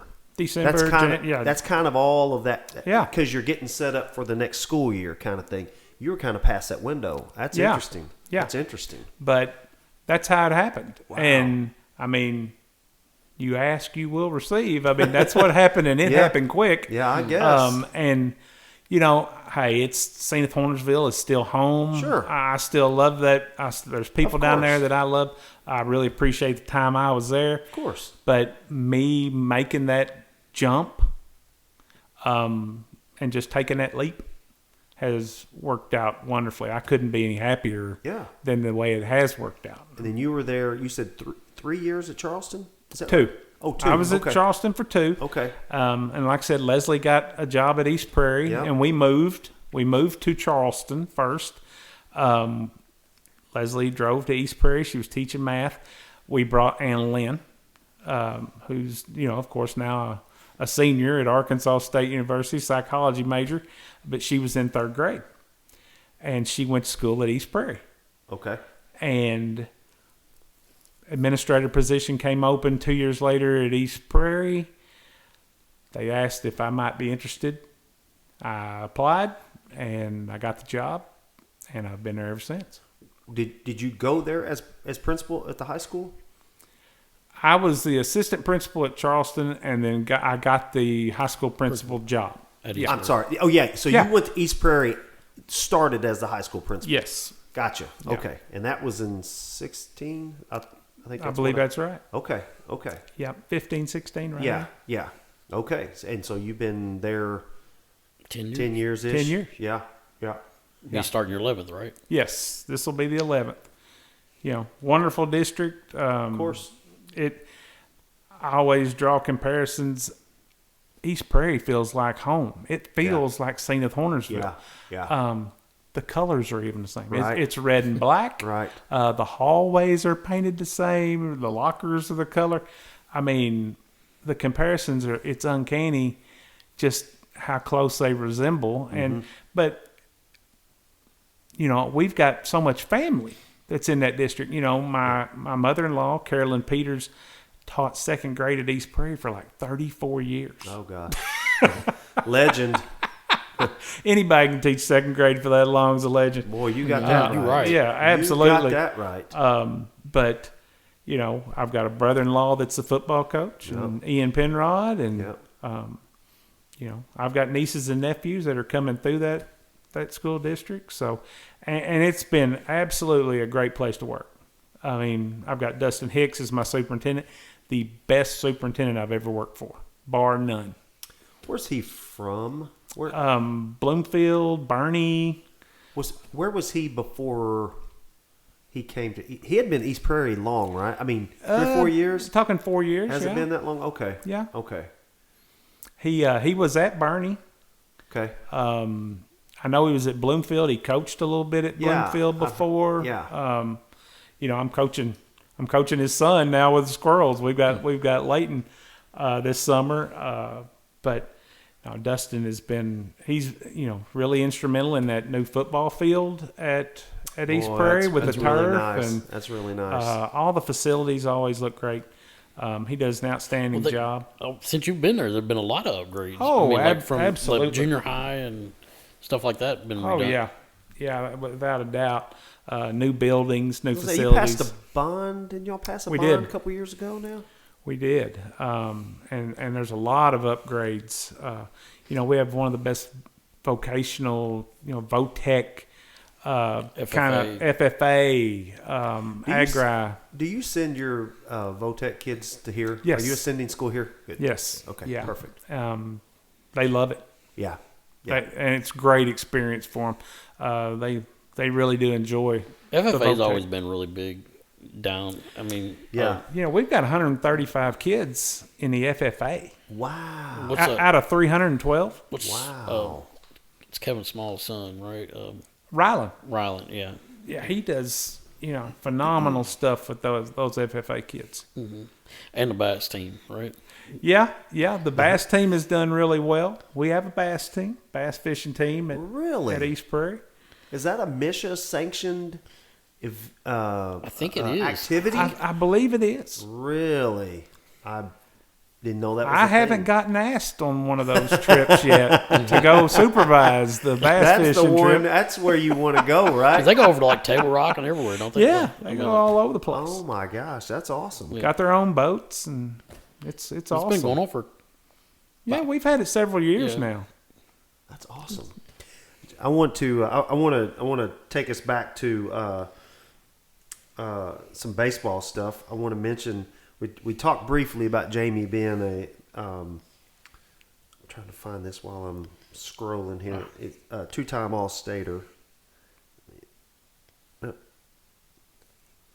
But he also, when we talked about Dunklin County, I read, Jamie, that you had over 600 wins as the American Legion baseball coach. That's amazing. That's a lot. And you won a state championship in 2000. That's a big deal. winning a state championship there, I can tell you. Well, and that level of baseball back then was very, very competitive. Yes. Totally. So do you go to, like when you win a state, do you go to a regional like that? We did. Zone or something they called it? Or? You went to the zone after district. There was 5 teams in the district. Well, there's actually 8 teams in the district and 5 in the zone. And then you moved on to state where there was only 4. Oh, okay. There's only 4 teams in the state of Missouri. That year, we were fortunate enough, we beat Kansas City Blue Springs. Oh, wow. So you've got Dunklin County right. and all those little 1A and 2A schools, and we've got Kennett too. Can't put them out there, but and they're competing against Kansas City Blue Springs. Yeah. Great. Now you want a great story. This is a good one. We're playing in the championship game. John Urich is Whitey Herzog's grandson. Okay, I'm a huge Whitey Herzog fan. White Rat. And me and Aaron in a Kansas City team. Yes. Okay. And we're at Columbia. Okay. And Aaron New and me, from Kennett's head coach, are standing there, and I see Whitey Herzog and his wife walk in the bleachers. I immediately grab my bag and get a pad and pen. We're fixing to play the state championship in like 10 minutes. And Aaron knew, his voice goes up when he gets upset or angry or whatever. But he goes, "What are you doing?" And I said, "I'm going to get Whitey Herzog's autograph." He said, "We're fixing to play the state champ." I said, "I don't care. I'm going to the bleachers." So I go up, and of course it's Mr. Herzog and his wife are sitting up there. And I said, "Mr. Herzog could have an autograph." And he goes, and he looks at me, and I know he thought, "Son, you're fixing to coach this ball game." He said, "Well, sure, have a seat." So I sat down beside him. Nicest fella you could ever meet. Yep. And they had been to Kansas City for Whitey to be put into the Hall of Fame there. Yep. And she had a picture. It was like a drawing picture that had been painted of Whitey. And he said, "You got any more of them pictures?" She said, "Well, of course." And she pulls one out of her bag and hands it to me. And then he signs the autograph below it. Oh, my God. "Good luck and best wishes, Whitey Herzog." Wow. And you still have it? Oh, of course. I have it framed and all that now. But very complimentary. I thought, this guy, he doesn't know who I am or whatever. And he goes, "I've been noticing your ball club. Y'all play a lot like we did."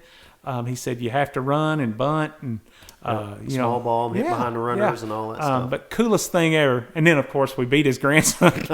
we beat John Urich, who went on to pitch for Nebraska in the final game. But yeah, that was a pretty good day. I guess. That's awesome. That's awesome. I've got these, and these are in Coach Hollifield's handwriting. I just want to read you. We talked about, again, Jamie was a 2-time All-Stater. So these are hitting numbers from the fall of 88 to the spring of 92, and then the spring would be 89 to 92.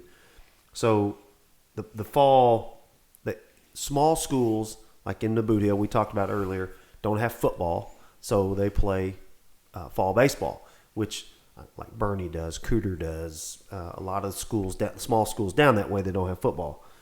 Jamie's batting average from 88 to 91 in the fall was .416. Again, this is over 4 years. 20 home runs and 104 RBIs. In the spring session from that same time, he had .515, 21 home runs and 141 RBIs for a total .463 average, 41 home runs and 245 RBIs. Again, in 4 years. And in pitching in fall baseball, he was 19-0 with 3 saves with an ERA of 1.78.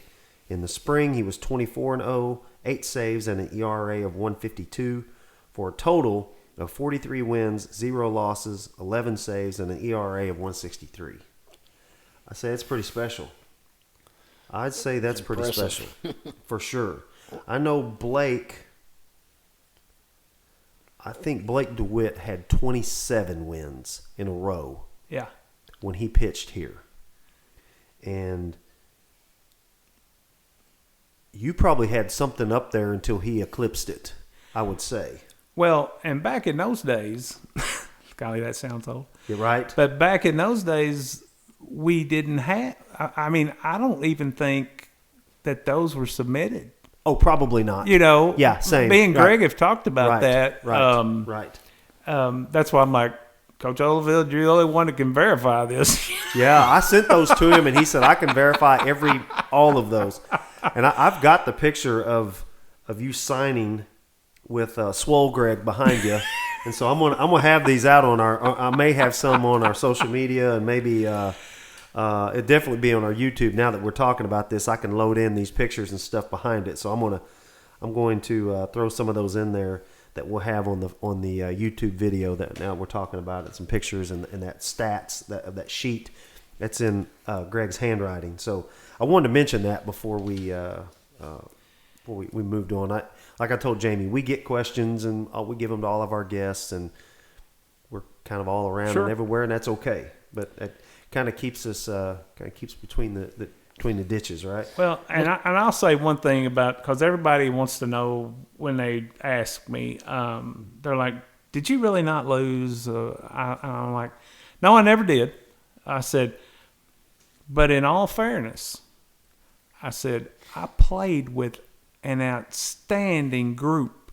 Mm-hmm. I said, I was the only kid in my grade that played baseball, and my best friend was the only kid below me that played baseball in his class. Really? Yeah, we were the only two. His name was Ronald McLean, and still doing well today, but he was my catcher. And the group that was ahead of me was a very strong group. It had all kinds of talent in it, all kinds of arms. And then the group that was below my friend, who were freshmen at that time, was a loaded group who eventually go on to win the state championship for Greg.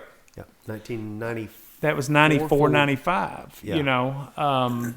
So baseball talent was really good through there. Yeah, But that's some amazing. it was expected to win, Yeah, and we as a group won a bunch. yeah. I I guess. mean, like I said, Senath-Hornersville won 12 district championships in a row. It's unbelievable. At that, I think it was like 89 to 92. 89 to 90. No, it goes back further. Oh, I'm sorry, 79. 79. Yeah, I was gonna say. 79 to 82. 92. 92. Yeah, 92. Sorry, I'm I was gonna throwing say numbers. 79 to 82. It was a 12-year span, and Holy there was great players through I there. guess. I mean, so many arms that you can't even. That rivals, you know, in the heyday, Charleston and Scott Central basketball, you know, they'd win 12, 15 in a row. You know, the Bulldogs here, we win 4 or 5, and we've had a great run. Sure. And I'm not knocking it. I'm just saying that's just kind of some different things in basketball. But Scott Central and Charleston. Well, and in those times, Notre Dame Yeah. was the same. We played. I can remember groups before me. I'd be going down to the ballpark to watch the big game in the quarterfinals or whatever, and Notre Dame would come down. Yep, they used to be Class 2. Yeah. Yep. Well, you And talked about like playing against like St. Pius and stuff like that. Yeah. Yeah. Like the private schools Sure. and stuff like that in 1A, which was pretty common back then. Were y'all Class We were 2. Two, We yeah. were 2A. Yeah, I was going to say, yeah. But yeah, Yeah. I mean, it was common. That's who you ran up against. Were they in y'all's district, or did you see them afterwards? We saw St. Pius at state championship. Or that what was- about Notre Dame? Notre Dame was in quarterfinals. Oh, okay. Yeah. Okay. Back in Okay. those days. Okay. What do you, besides playing, it talked about coaching at Dunklin County, we talked about North Pym and all those places. You did some work in professional baseball with some scouting? I did. I was fortunate enough to work with Kansas City Royals a little bit. I had my boss was Phil Hutman, he worked in the he actually worked downstairs in the office for a long period of time with the Royals, and then he became over scouting, and he needed someone in this area. Mm-hmm. And Northeast Arkansas. You know, Freddie Fluke is up in this area as a Kansas City Royal scout, been a Royal scout for years and years. But I was playing more teams in Northeast Arkansas. I would see people down there, and Hugh Walker, who was draft pick in 90, my goodness, 90 or 89 for the Kansas City Royals. He was right behind Bo Jackson. He had a connection with Kansas City. That's kind of how I got in a little bit. And then when Hugh went to San Francisco, he's like, hey, I'm going with this organization. Do you want to hop on? And that's where I got hooked up with San Francisco. Yeah, with the Giants. And just associate scouting, bird dog, and stuff like that. Kansas City was absolutely wonderful. They were nice enough to send me on a few things like, hey, Jamie, we'd love for you to go see this guy or this guy. Yeah. And they take care of that. And that was a lot of fun. But as far as looking at talent, I would love to have done that for a career. Yeah. But that's a very difficult career to get into. But yeah, there's nothing better. I'm going to piggyback off that. Go ahead. Yeah. Like kind of the big thing right now, I think baseball is renegotiating the collective bargaining agreement and stuff like that. And one of the big proposals is to do away with the draft out of high school. Yeah. How would you feel about that?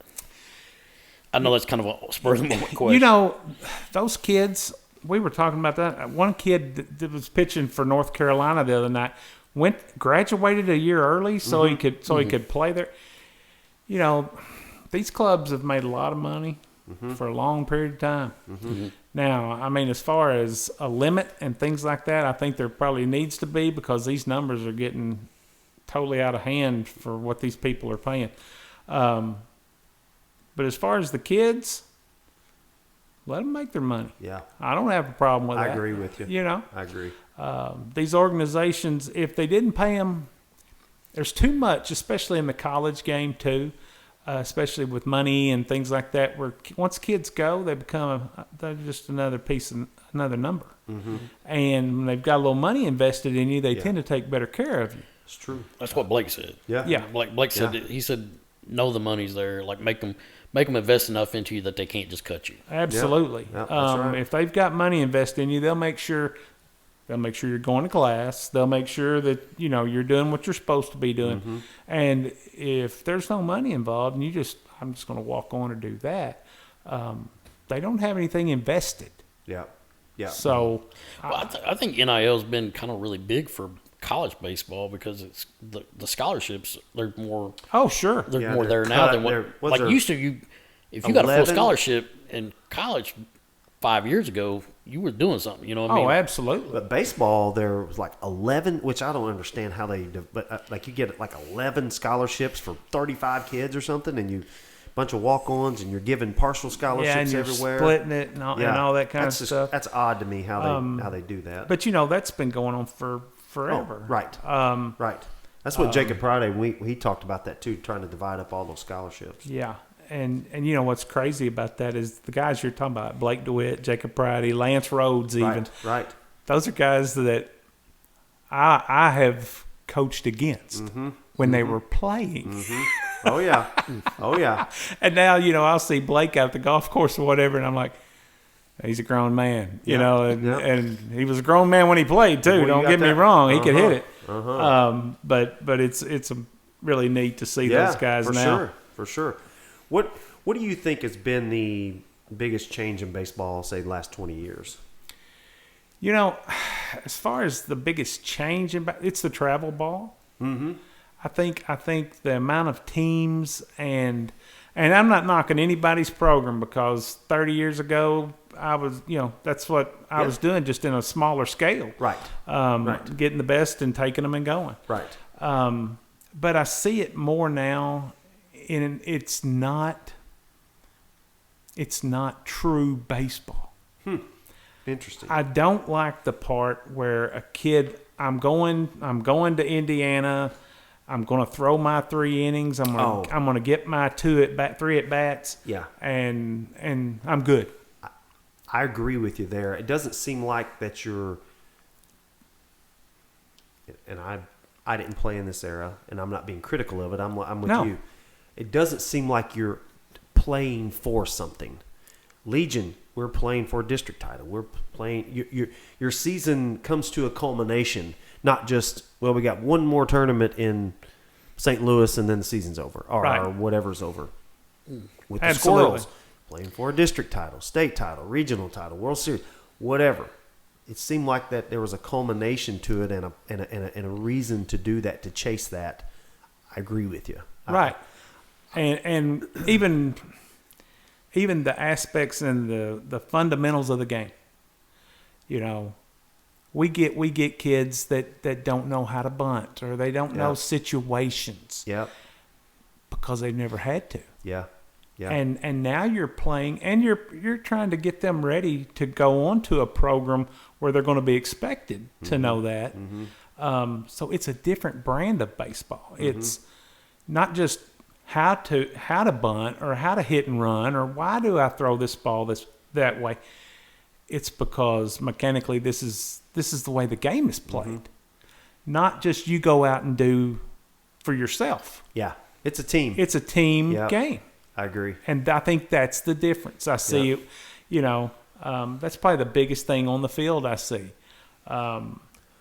What's your opinion on like pitch counts and stuff? Because, you know, when you and I played, I keep going way back. I know, and we did. No, I totally get it. I feel like kids, when we played, maybe there were, and we didn't have social media to talk about it, so to speak. I don't feel like there were as many arm problems as there are now, and I think that's a couple of. I don't think kids throw enough. As funny as that sounds, to have a strong muscle to whatever it is, you've got to use it. Yes. Right. You have to work it. I don't think they throw enough, and I think there's more. It might be. I think Blake termed it like max effort guys. That they only know they're going to throw. If I start, I'm only expected to throw 5 innings. Right. Where again, you talked about you threw a state 10. Yeah, I threw 10 innings. 10 innings in state tournament. Yeah. So as you said, that'll never be broken. Because you can't throw 10 innings anymore. No, you can't. You couldn't if you wanted to. No, and I agree. And unless there's just a miracle, I don't see anybody throwing 10 innings under 105 pitches. You know, that's the other part of it. That's right. That's right. And so they limit the pitches and the max effort. Do you think that's part of it too? You know, I think the biggest difference is kids. Take Nolan Ryan. Nolan Ryan always said this: there's only so many throws in that arm. Mm-hmm. And I believe that. I mean, that's who my dad patterned my mechanics after. That he built me that way. Yeah. And they don't prepare like that anymore. Mm-hmm. You know, I was made to throw long. Yep. Thank God for Coach Hollifield when he would say, Jamie, after throwing so many innings, you're at first today. I'd never had that before until I got to Gregg, where it was like, hey, you get a day off instead of going back behind the plate again. Oh, yeah. Because we talked about that too. The catcher throws more than anybody. Yes, absolutely. And I think that's tough these days. You know, when I went to college, I didn't know if I wanted to pitch or hit. Mm-hmm. And Coach Polk from Mississippi State told me, he's like, Jamie, go to Three Rivers and decide, and we'll talk to you, you know, after that year, and we'll see how it was. That's why I went with Dave Jarvis, because he let me have that opportunity to do both. I could hit and pitch, and I loved it. But kids today, they don't have to prepare. They have all these bands, and they have weighted balls and all these different programs, and that's all great. But it still comes down to you have to do your running. You have to that arm has to be in that process to get stronger, and it has to be managed. Mm-hmm. You can't have a kid also that throws every other day at a school and you're wearing him out. I'm just going to say, there is too much. That's exactly right. When I say kids don't throw enough, there's wearing a kid out. There's no question about that. Yeah. That's exactly right. And I know that the pitching, or the pitch count is to keep teams from doing that. And I totally get that. And I support that on some level. And like I said, we did it by limiting innings, which listen, I pitched some innings when you're giving up some runs, or you got not on a great team and they can't get anybody out, and you might throw 50, 60 pitches an inning, and you're going 5 that night or whatever it is, and Yeah. you wheel out there with 150 pitches easy. So I get it, but on the other hand, that's some of the things that I think baseball. I think it's good that they're trying to protect those arms. Yeah. Especially at younger ages. But you just got to wonder how many kids aren't getting that protection in the summertime. I know that we have a pitch count and things like that, but not all organizations follow that. And there's games during the week that isn't at a tournament or anything like that. But that's a big difference on the Squirrels. I mean, he looks for pitching. Yes. Like he wants somebody that can hit and pitch. Sure. I mean, there's a few that he knows that I just want this pitcher, but most of them, he wants somebody that can throw some innings. Well, and that's the other part of it. Even if they're just a pitcher, he's going to play them in that second game or whatever at a position. Yeah, they can play a position. Yeah. I'm sure they're not. Yeah. They're not. But he's always had that philosophy. And he's had kids say, no, I'm going to be a pitcher only. Not there, you're not. Mm-hmm. Because that ain't why he took They're you. bringing that second baseman's mitt or that outfield glove or whatever. Absolutely. Yeah. And they're playing. Yeah, yeah. You get some swings in too. Yeah, some of them still can't hit. Trust me. I know it. We've got some pitchers who struggle with the bat. Yeah. But, it happens. But, hey, they're going to get their hacks, and they're going to get better. Yeah, that's right. What do you like the new ABS and stuff like in major leagues? I do. I kind of like it as somebody sitting watching it at home because I'm like, ooh, that's a strike. Right. Oh, yeah. And then it comes back and shows you. Yeah. Now, I will give those guys credit. Oh. If they miss them, I mean, we're talking like hairs. Yeah, essentially a hair. Yeah. It's and the guy will tap his head. Of course, that shows you how good the hitters are to know that ball is actually outside. What was it in the SEC tournament that the Missouri was the first that they used it in the SEC tournament? Oh, I didn't realize that. And just in the tournament, and Missouri's catcher was 7 for 7. Wow. I do like that system. Mm-hmm. That system's nice, and you can see it and it's as quick. A spectator. That's the other part. It's fast. It doesn't take 3 minutes or whatever. But the only thing that I miss, and it's funny you asked that question because we were talking about it the other night, it's taking something away from the game. Mm-hmm. When is the last time? I mean, we've all seen them be reversed, and they were inconclusive on this play or whatever. But I miss Bobby Cox. Oh, I know. Running out there. I agree. And him and that umpire getting after it. Toe to toe. And I think Earl Weaver, even going back some. Yeah, those Earl Weaver. Tommy Lasorda. Sure. Yeah. Those guys. And it might not get changed, but it was part of the game. Yes. It was part of the show. Yes. And, we see that a little bit in the summertime with the Squirrels. Yeah, you can. Yeah, we can't ask for that to be reviewed. Yeah. But that's a part of the game that I miss, seeing those umpires and those coaches question and have legendary stuff. Man.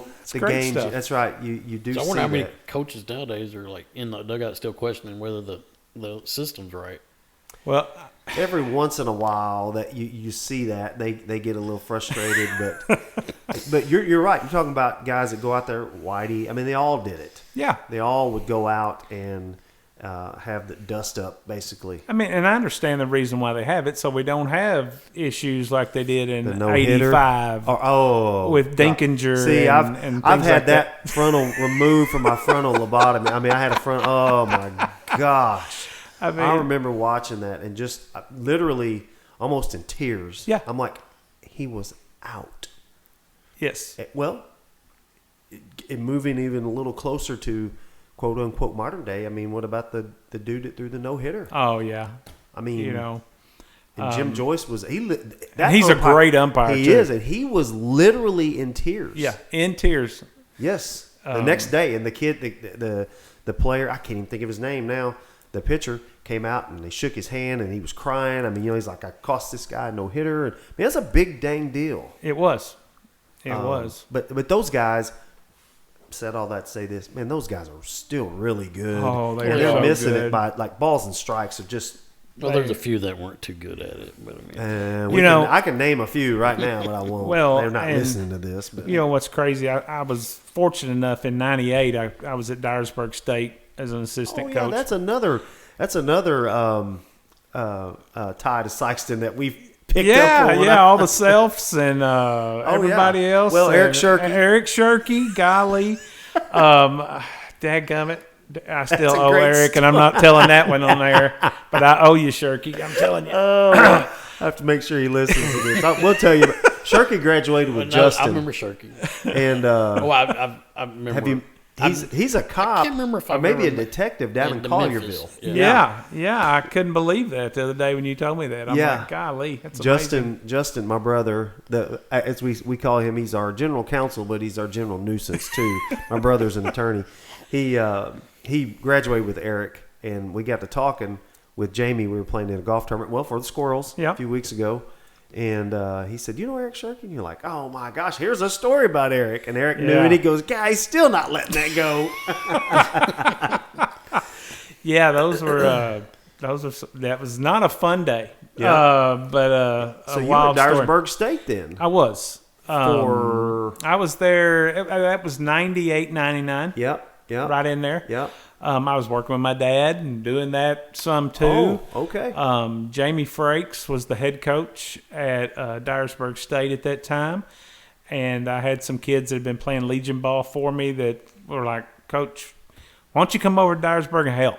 Well, and I met with Jamie. And how long of a trip was that for you? That was it was probably 35, 40 minutes. Yeah. Wasn't bad. Straight across 412 Just straight across. Yeah. And me and Jamie worked really well together, and I kind of learned some things from him and that junior college baseball. Yep. And then Jamie stepped out of it. He was getting a different position with Dyersburg State, and the position was offered to me. But back in those days, the pay for a junior college baseball coach was awful. Yeah. And I'm like, I can't do that. I have to make some money. So. Working for nothing. Yeah. But it was a lot of fun and a lot of great baseball, and I really enjoyed a junior college baseball. Loved it. Give us a Coach Hollifield story you can tell. You got one, at least one. A Coach Hollifield story I can tell. Well, now, I'm sure Greg. I don't know if I've got a funny one though. Oh, I mean. Greg, he was working us like a dog. He was, and he even kicked me out of a practice one day. He kicks all his teams out. He has to do it one time a year at least. I think the funny one though, and I might have told you this at the golf tournament. He was helping with the Legion team over at Paragould, and I had a really good hitter behind me with our Legion program. Named Kyle Harris. He played for the New York Mets organization.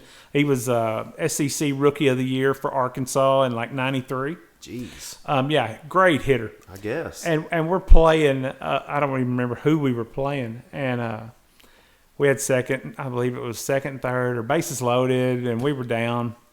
And Kyle's, they got a base open, and it's 3-0. And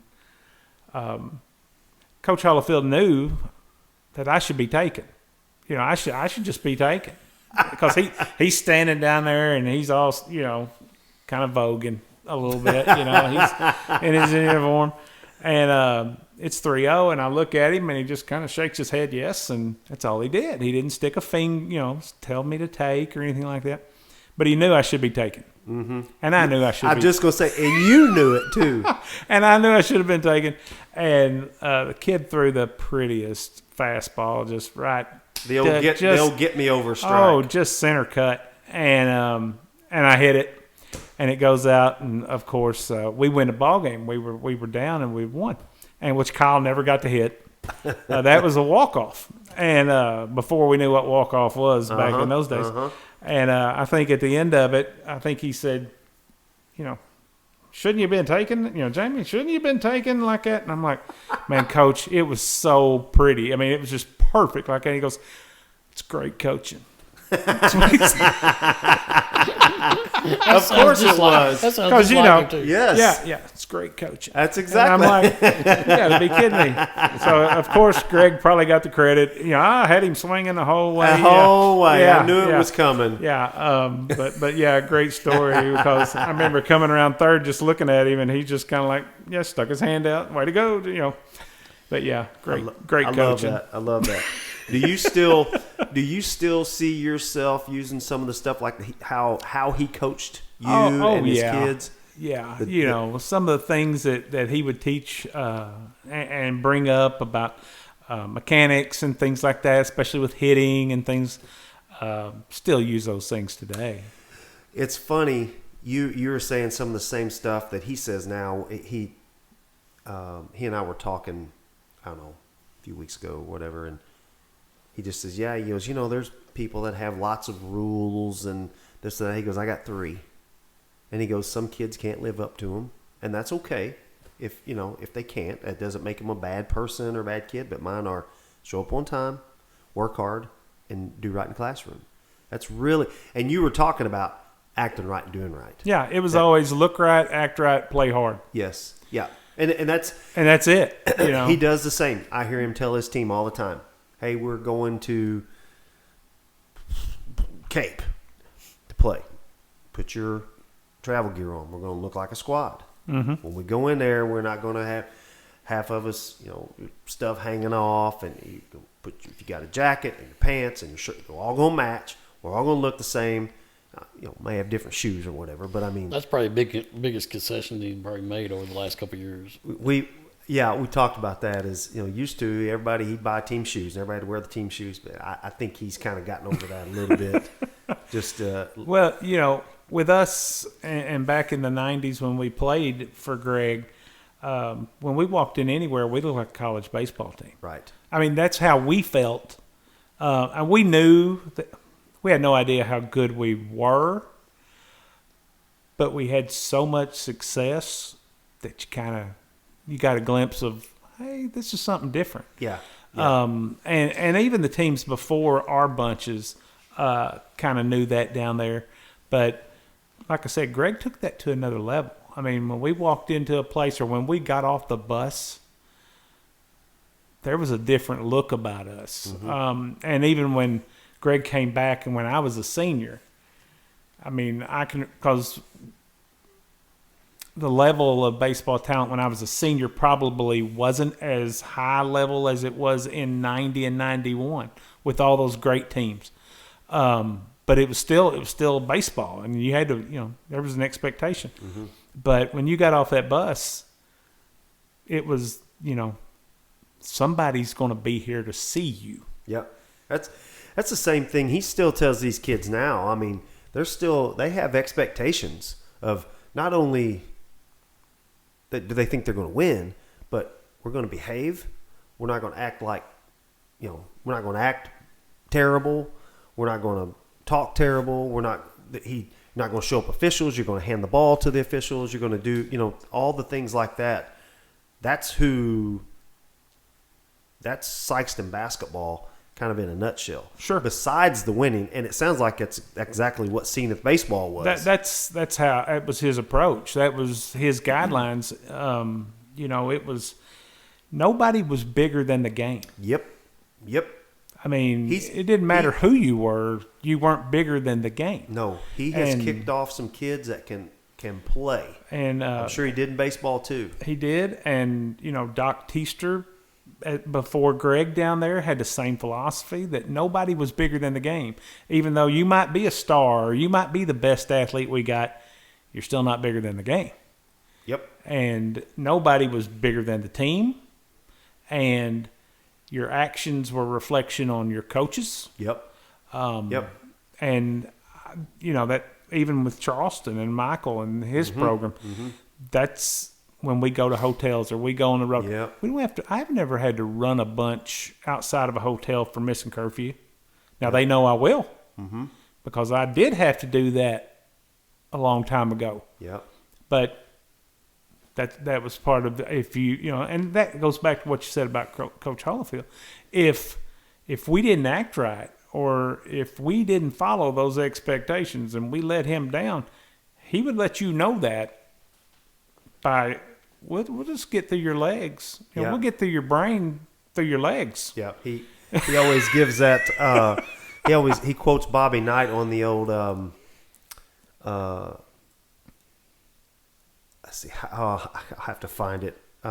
Basically, if you're not playing good, he said that the bench can send a signal. Mm-hmm. He said bench retains, but sends signal to brain to play better, and that's basically. And he goes, it's a heck of a concept or something like that. Absolutely. PT is the motivator. No. The bench is. Yeah, but I'm talking about lack of playing time. Oh yes, exactly. Lack yes. of PT. Yes, correct. You figure it out pretty quick. He said it's a heck of a deal. And here Bobby Knight said it. You can Google it, but it's funny. But Greg does so many great things. I mean, I watch him now when y'all are playing and at different places. I'll see him, and I kept it in my phone, the picture of him where he's jerking the tie. That's I just love it. There's some memes going around where they'll have like the Superman. Oh, that's good stuff. And that when people are like, well, I haven't seen Superman and Coach Hollifield in the same room together. Just stuff like that. It's good stuff. That's good stuff. Yeah, it is. What's the one about the kittens? The two. Oh, he says he's got some great sayings. I could fill up probably a whole podcast with them, but he's too old of a cat to be fooled by kittens. That's what he says.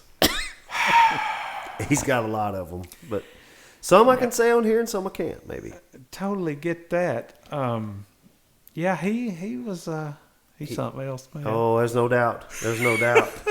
But a lot of fun, man. Oh, for sure. What do you do now? I know. When I sent you some questions, and you're like, "Well, I used to do that. Now I play golf."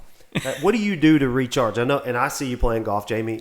We see each other there a lot. I do. I love to play golf. I love, we go deer hunting a lot in the wintertime when it's too cold to golf, of course. Right. But a lot of my recharge times right now. Mm-hmm. When I get out of the office and go to the ballpark and coach in the summertime, that's my recharge time. Mm-hmm. I get to have some fun. I get out of the office. So coaching for you is recharging. Absolutely. So Leslie's obviously she's off during the summers. Sure. How do you balance that? I mean, obviously she may want you out of the house, right? I get it. Oh, absolutely. She's probably happy that I'm out of the house tonight. Yeah. But and she doesn't get near the credit. I told some kids this the other day when we were having a little session because we were on a 3-game losing streak, and I wasn't happy with the way we were playing and the output. I just wasn't. I told them, I said, I've been doing this for 31 years. Yeah. And of course they look at me because none of them have been alive 31 years. Right. And I was telling them about the expectation stuff, but I'm not able to get that time to recharge and do those things. Like I said, me and Leslie have been married for 23 years, and we dated for 5 before that. So she has been around other than maybe 1 or 2 years of my whole coaching career. And she's seen the ups and she's seen the downs as far as different clubs and arguments with umpires and different situations. And, she's had to do things that she's had to come to Saxton and get paperwork signed by Homer Dickman, who was the state commissioner in Legion Ball. I've sent her to VFW to get his signature when we were dating. Oh my gosh, that's hilarious. So she's done all those things and been really great to let me have that time to go because I've been on the road a lot. Right. And Ann Lynn was little. Yep. And there'd be nights when Leslie'd be home with Ann Lynn and Daddy's in who knows where playing a doubleheader. Mm-hmm. All those wins and losses come with a little bit of a price. And I'm so fortunate that Ann Lynn's wonderful and she's grown up well. her mother deserves a lot of that credit because Daddy was on the road. Now, she spent a lot of time at the ballpark. Don't get me wrong. Right. But, Leslie's done a great job, and Anna Lynn is very well adjusted and is successful and going to be a senior at Arkansas State, and we're very proud of her. But you got to give a lot of credit to your wife, who allowed me and Michael talk about that. Lisa lets him be gone. I know she was going to kill him if he had another World Series. But would you have 2 in a row? Oh yeah, 2 in a row. And he told me, he said, "I'll be divorced if we have a third."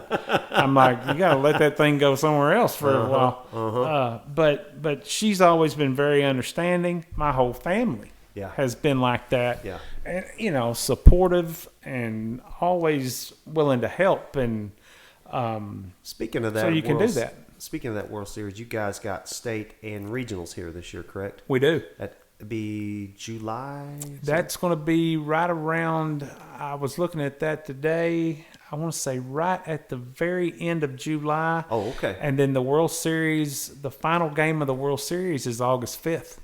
Wow. So it's coming pretty early, ain't it? That's a little bit early. World Series is going to be at Branson. Oh. Yeah. They got a nice setup over there. Yeah. Very nice. It was going to be in Ocala, Florida again. That's where y'all went. That was last year. Yeah. And the facilities were not World Series caliber. Oh. Yeah, it wasn't. We did really well there, but a lot of the teams were upset about the conditions. Usually they do try to make you do almost like a 2-year contract, don't they? It's kind of how. I think, that's probably more on Michael's spectrum. I think we talked a little bit about that. Yeah. I know it's a ton of money up front to be able to host it, and a lot of work, and so many people have to be involved with it to make it successful. Yeah. And those 2 that Michael hosted at Cape, everybody was talking about just how nice it was, and all the kids enjoyed it, and the parents, and so they'd love for him to do it again. I'm sure.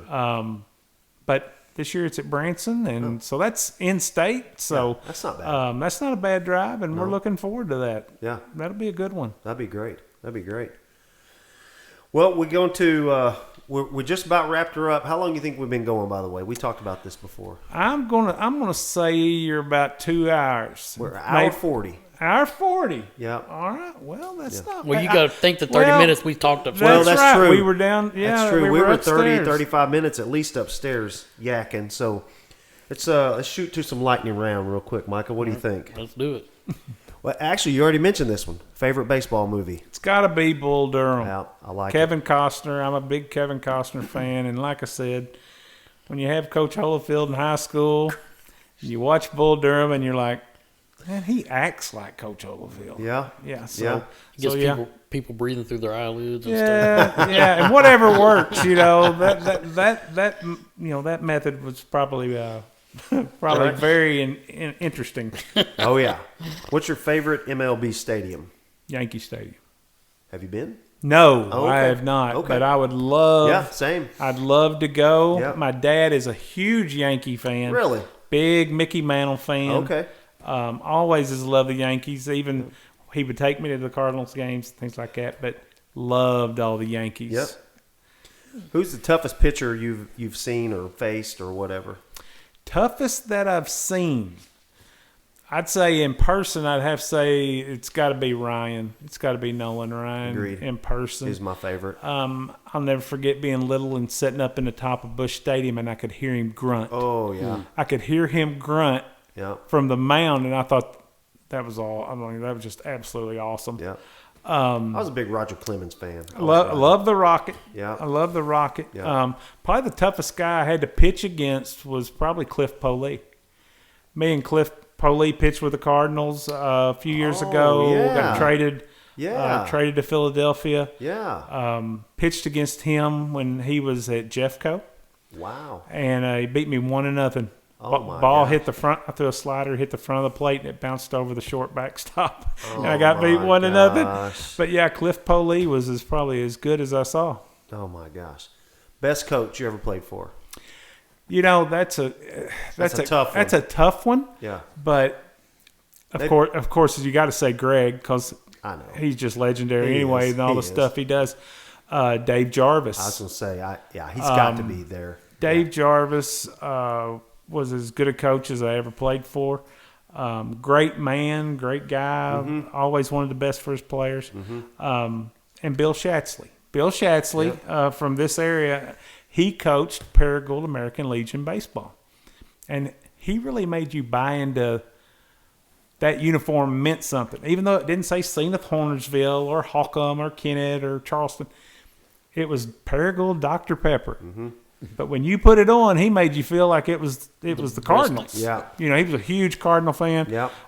Loved the Cardinals. But, yeah, I'd say those three, I'd put them up against anybody. And the only other one I would say is this, that I got to be around a little bit, was Gene Bess. Yeah. Gene Bess at Three Rivers Yep. was as nice and just a great coach to listen to. He would let you, if you weren't a basketball player, he would let you sit in to his practices and watch his practices at night. I heard they were tough. And Coach Bess was a worker and a great fella. He got some Mississippi County ties too. Yes, he does. Yeah. Well, and Anniston. Yeah. he just passed this week. We're sorry to hear that. Actually, it was Thursday, and the reason I remember is because it was Friday, because the team. I think I said earlier they played Thursday. They played Friday over at Rib City. Bulldogs did. That's right. But that was the day he passed, because when I got there, I texted Greg, and he said, "Yeah, I heard that." And same thing with Will, because Will played for him. Yeah. Will Hollifield played for him, so sure did. I've had an opportunity to meet him once. I met him once. Yep. Great really guy. nice guy. There's nothing like Coach Bess now. Yep. Coffee or energy drink? Definitely coffee. Me too. Gotta be coffee. Me too. I can't handle those energy drinks. No, I get jittery. Yeah, I've never drank one. not for me. Yeah. If you weren't education, what would you be doing? Well, I'd probably be moving houses, I would say. My dad still moves houses in Senath today. He's 70. He'll be 73. Wow. My brother-in-law runs that business with him now. They live in Senath with my sister is right next door to my dad. Yeah. My aunt lives across the street. So all of Did those. they move all the houses into the neighborhood? No. I will tell. My grandfather did raise his to put it on a foundation and brick it, and that's where my sister lives today. Wow. But yeah, it's a family business. Been over 100 years. Dad's still moving them. Still has a shop. Oh my gosh. That's Johnson terrific. House Movers. That's terrific. Yeah. It's a niche. Yeah, for sure. Oh yeah. For sure. I guess a lot of farmhouses want to be moved and different. He's just always said this. He's like, if you see a house, you like it, but I'd rather have it on that lot over there. He said, well, buy it. He's like, I can move it. Oh my gosh. And he can move it. He can move anything. I mean, it's ridiculous. That's crazy. And I've seen him cut houses in I was gonna 5 say. different pieces and put them back together, and you can't tell they're cut. I don't know how he does that. Oh my That's gosh. I never That's got to beyond that your pay level. grade, huh? That's like the Force, with Star Wars. I don't have that. He does. Wow. But yeah, That's awesome. That's cool. That's awesome. And last question. 3 people we need to get on here. 3 people you need to get on here. Or how many, if you got 2 or 3. Well, we were talking earlier today about the one from Murray State that you needed to get on. Who was it Murray, or were you talking about Noah? It's Noah. Oh, yeah. No, it's Noah from Johnson. Southeast. he's Southeast from Illinois. East Prairie, Yeah, you Yep. need to get Noah Yes, on. I do, He would be a dandy, great agreed. athlete. Yep, agreed. I think he would be wonderful to get.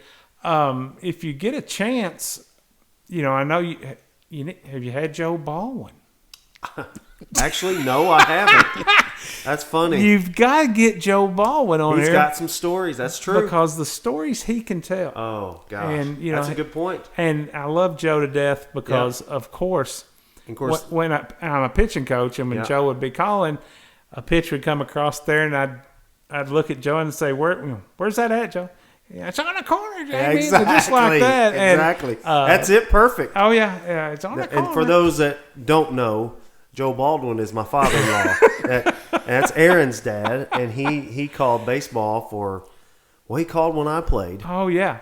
Yeah. So probably 40 years or better. And he called for you guys because I'd go to games. I'd go to the regional. Mike and I'd go over there. He done basketball too, right? He called basketball. Well, and it was, back in those, I was so little that Joe looked like Abraham Lincoln. He had the black beard and the black hair, and I was just like, as Joe Baldwin. And so now when I see him today, I'm just like, he wow. and Joe Bill, Mark Mars. I saw Mark. Where the heck did I see Mark?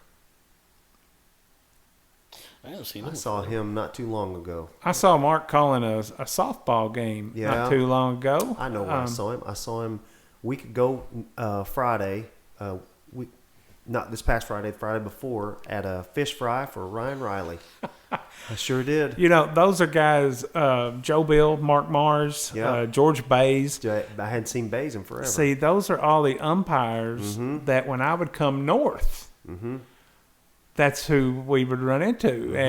And Joe Baldwin and people like that. They were all calling these districts and stuff up here in Legion Ball. So then I would have some that were from down south. I'm not saying my ones down south were very good because everybody knows they come down south. It's hard to win at Dunklin County. But exactly. Because we might have a few that weren't as good as the ones up north here. I'm not saying it was by design. I'm just saying. I'm not saying it wasn't either. They may have been good for you, but usually it was pretty good for me. I kind of enjoyed that. How you think he got 600 wins? He's not by being stupid.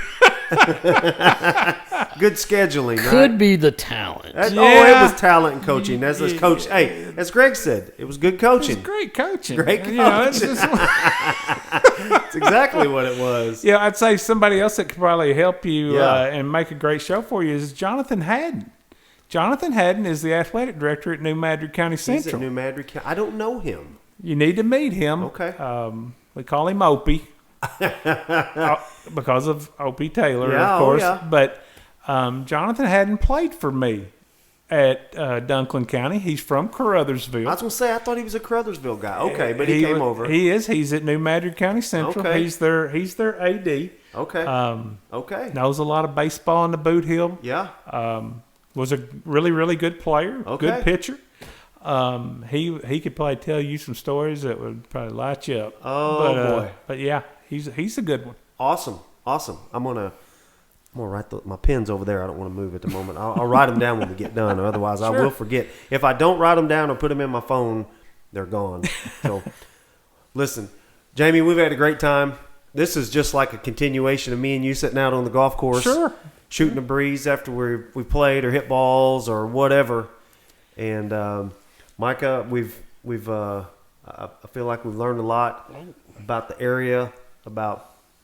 Again, ties to this area, ties to Sykeston. We've had a few baseball people on, but I feel like I learned a lot about Southeast Missouri baseball. Absolutely. Absolutely. I really enjoyed it. I appreciate y'all having me on. Of course. I've had a ball. Of course. Same here.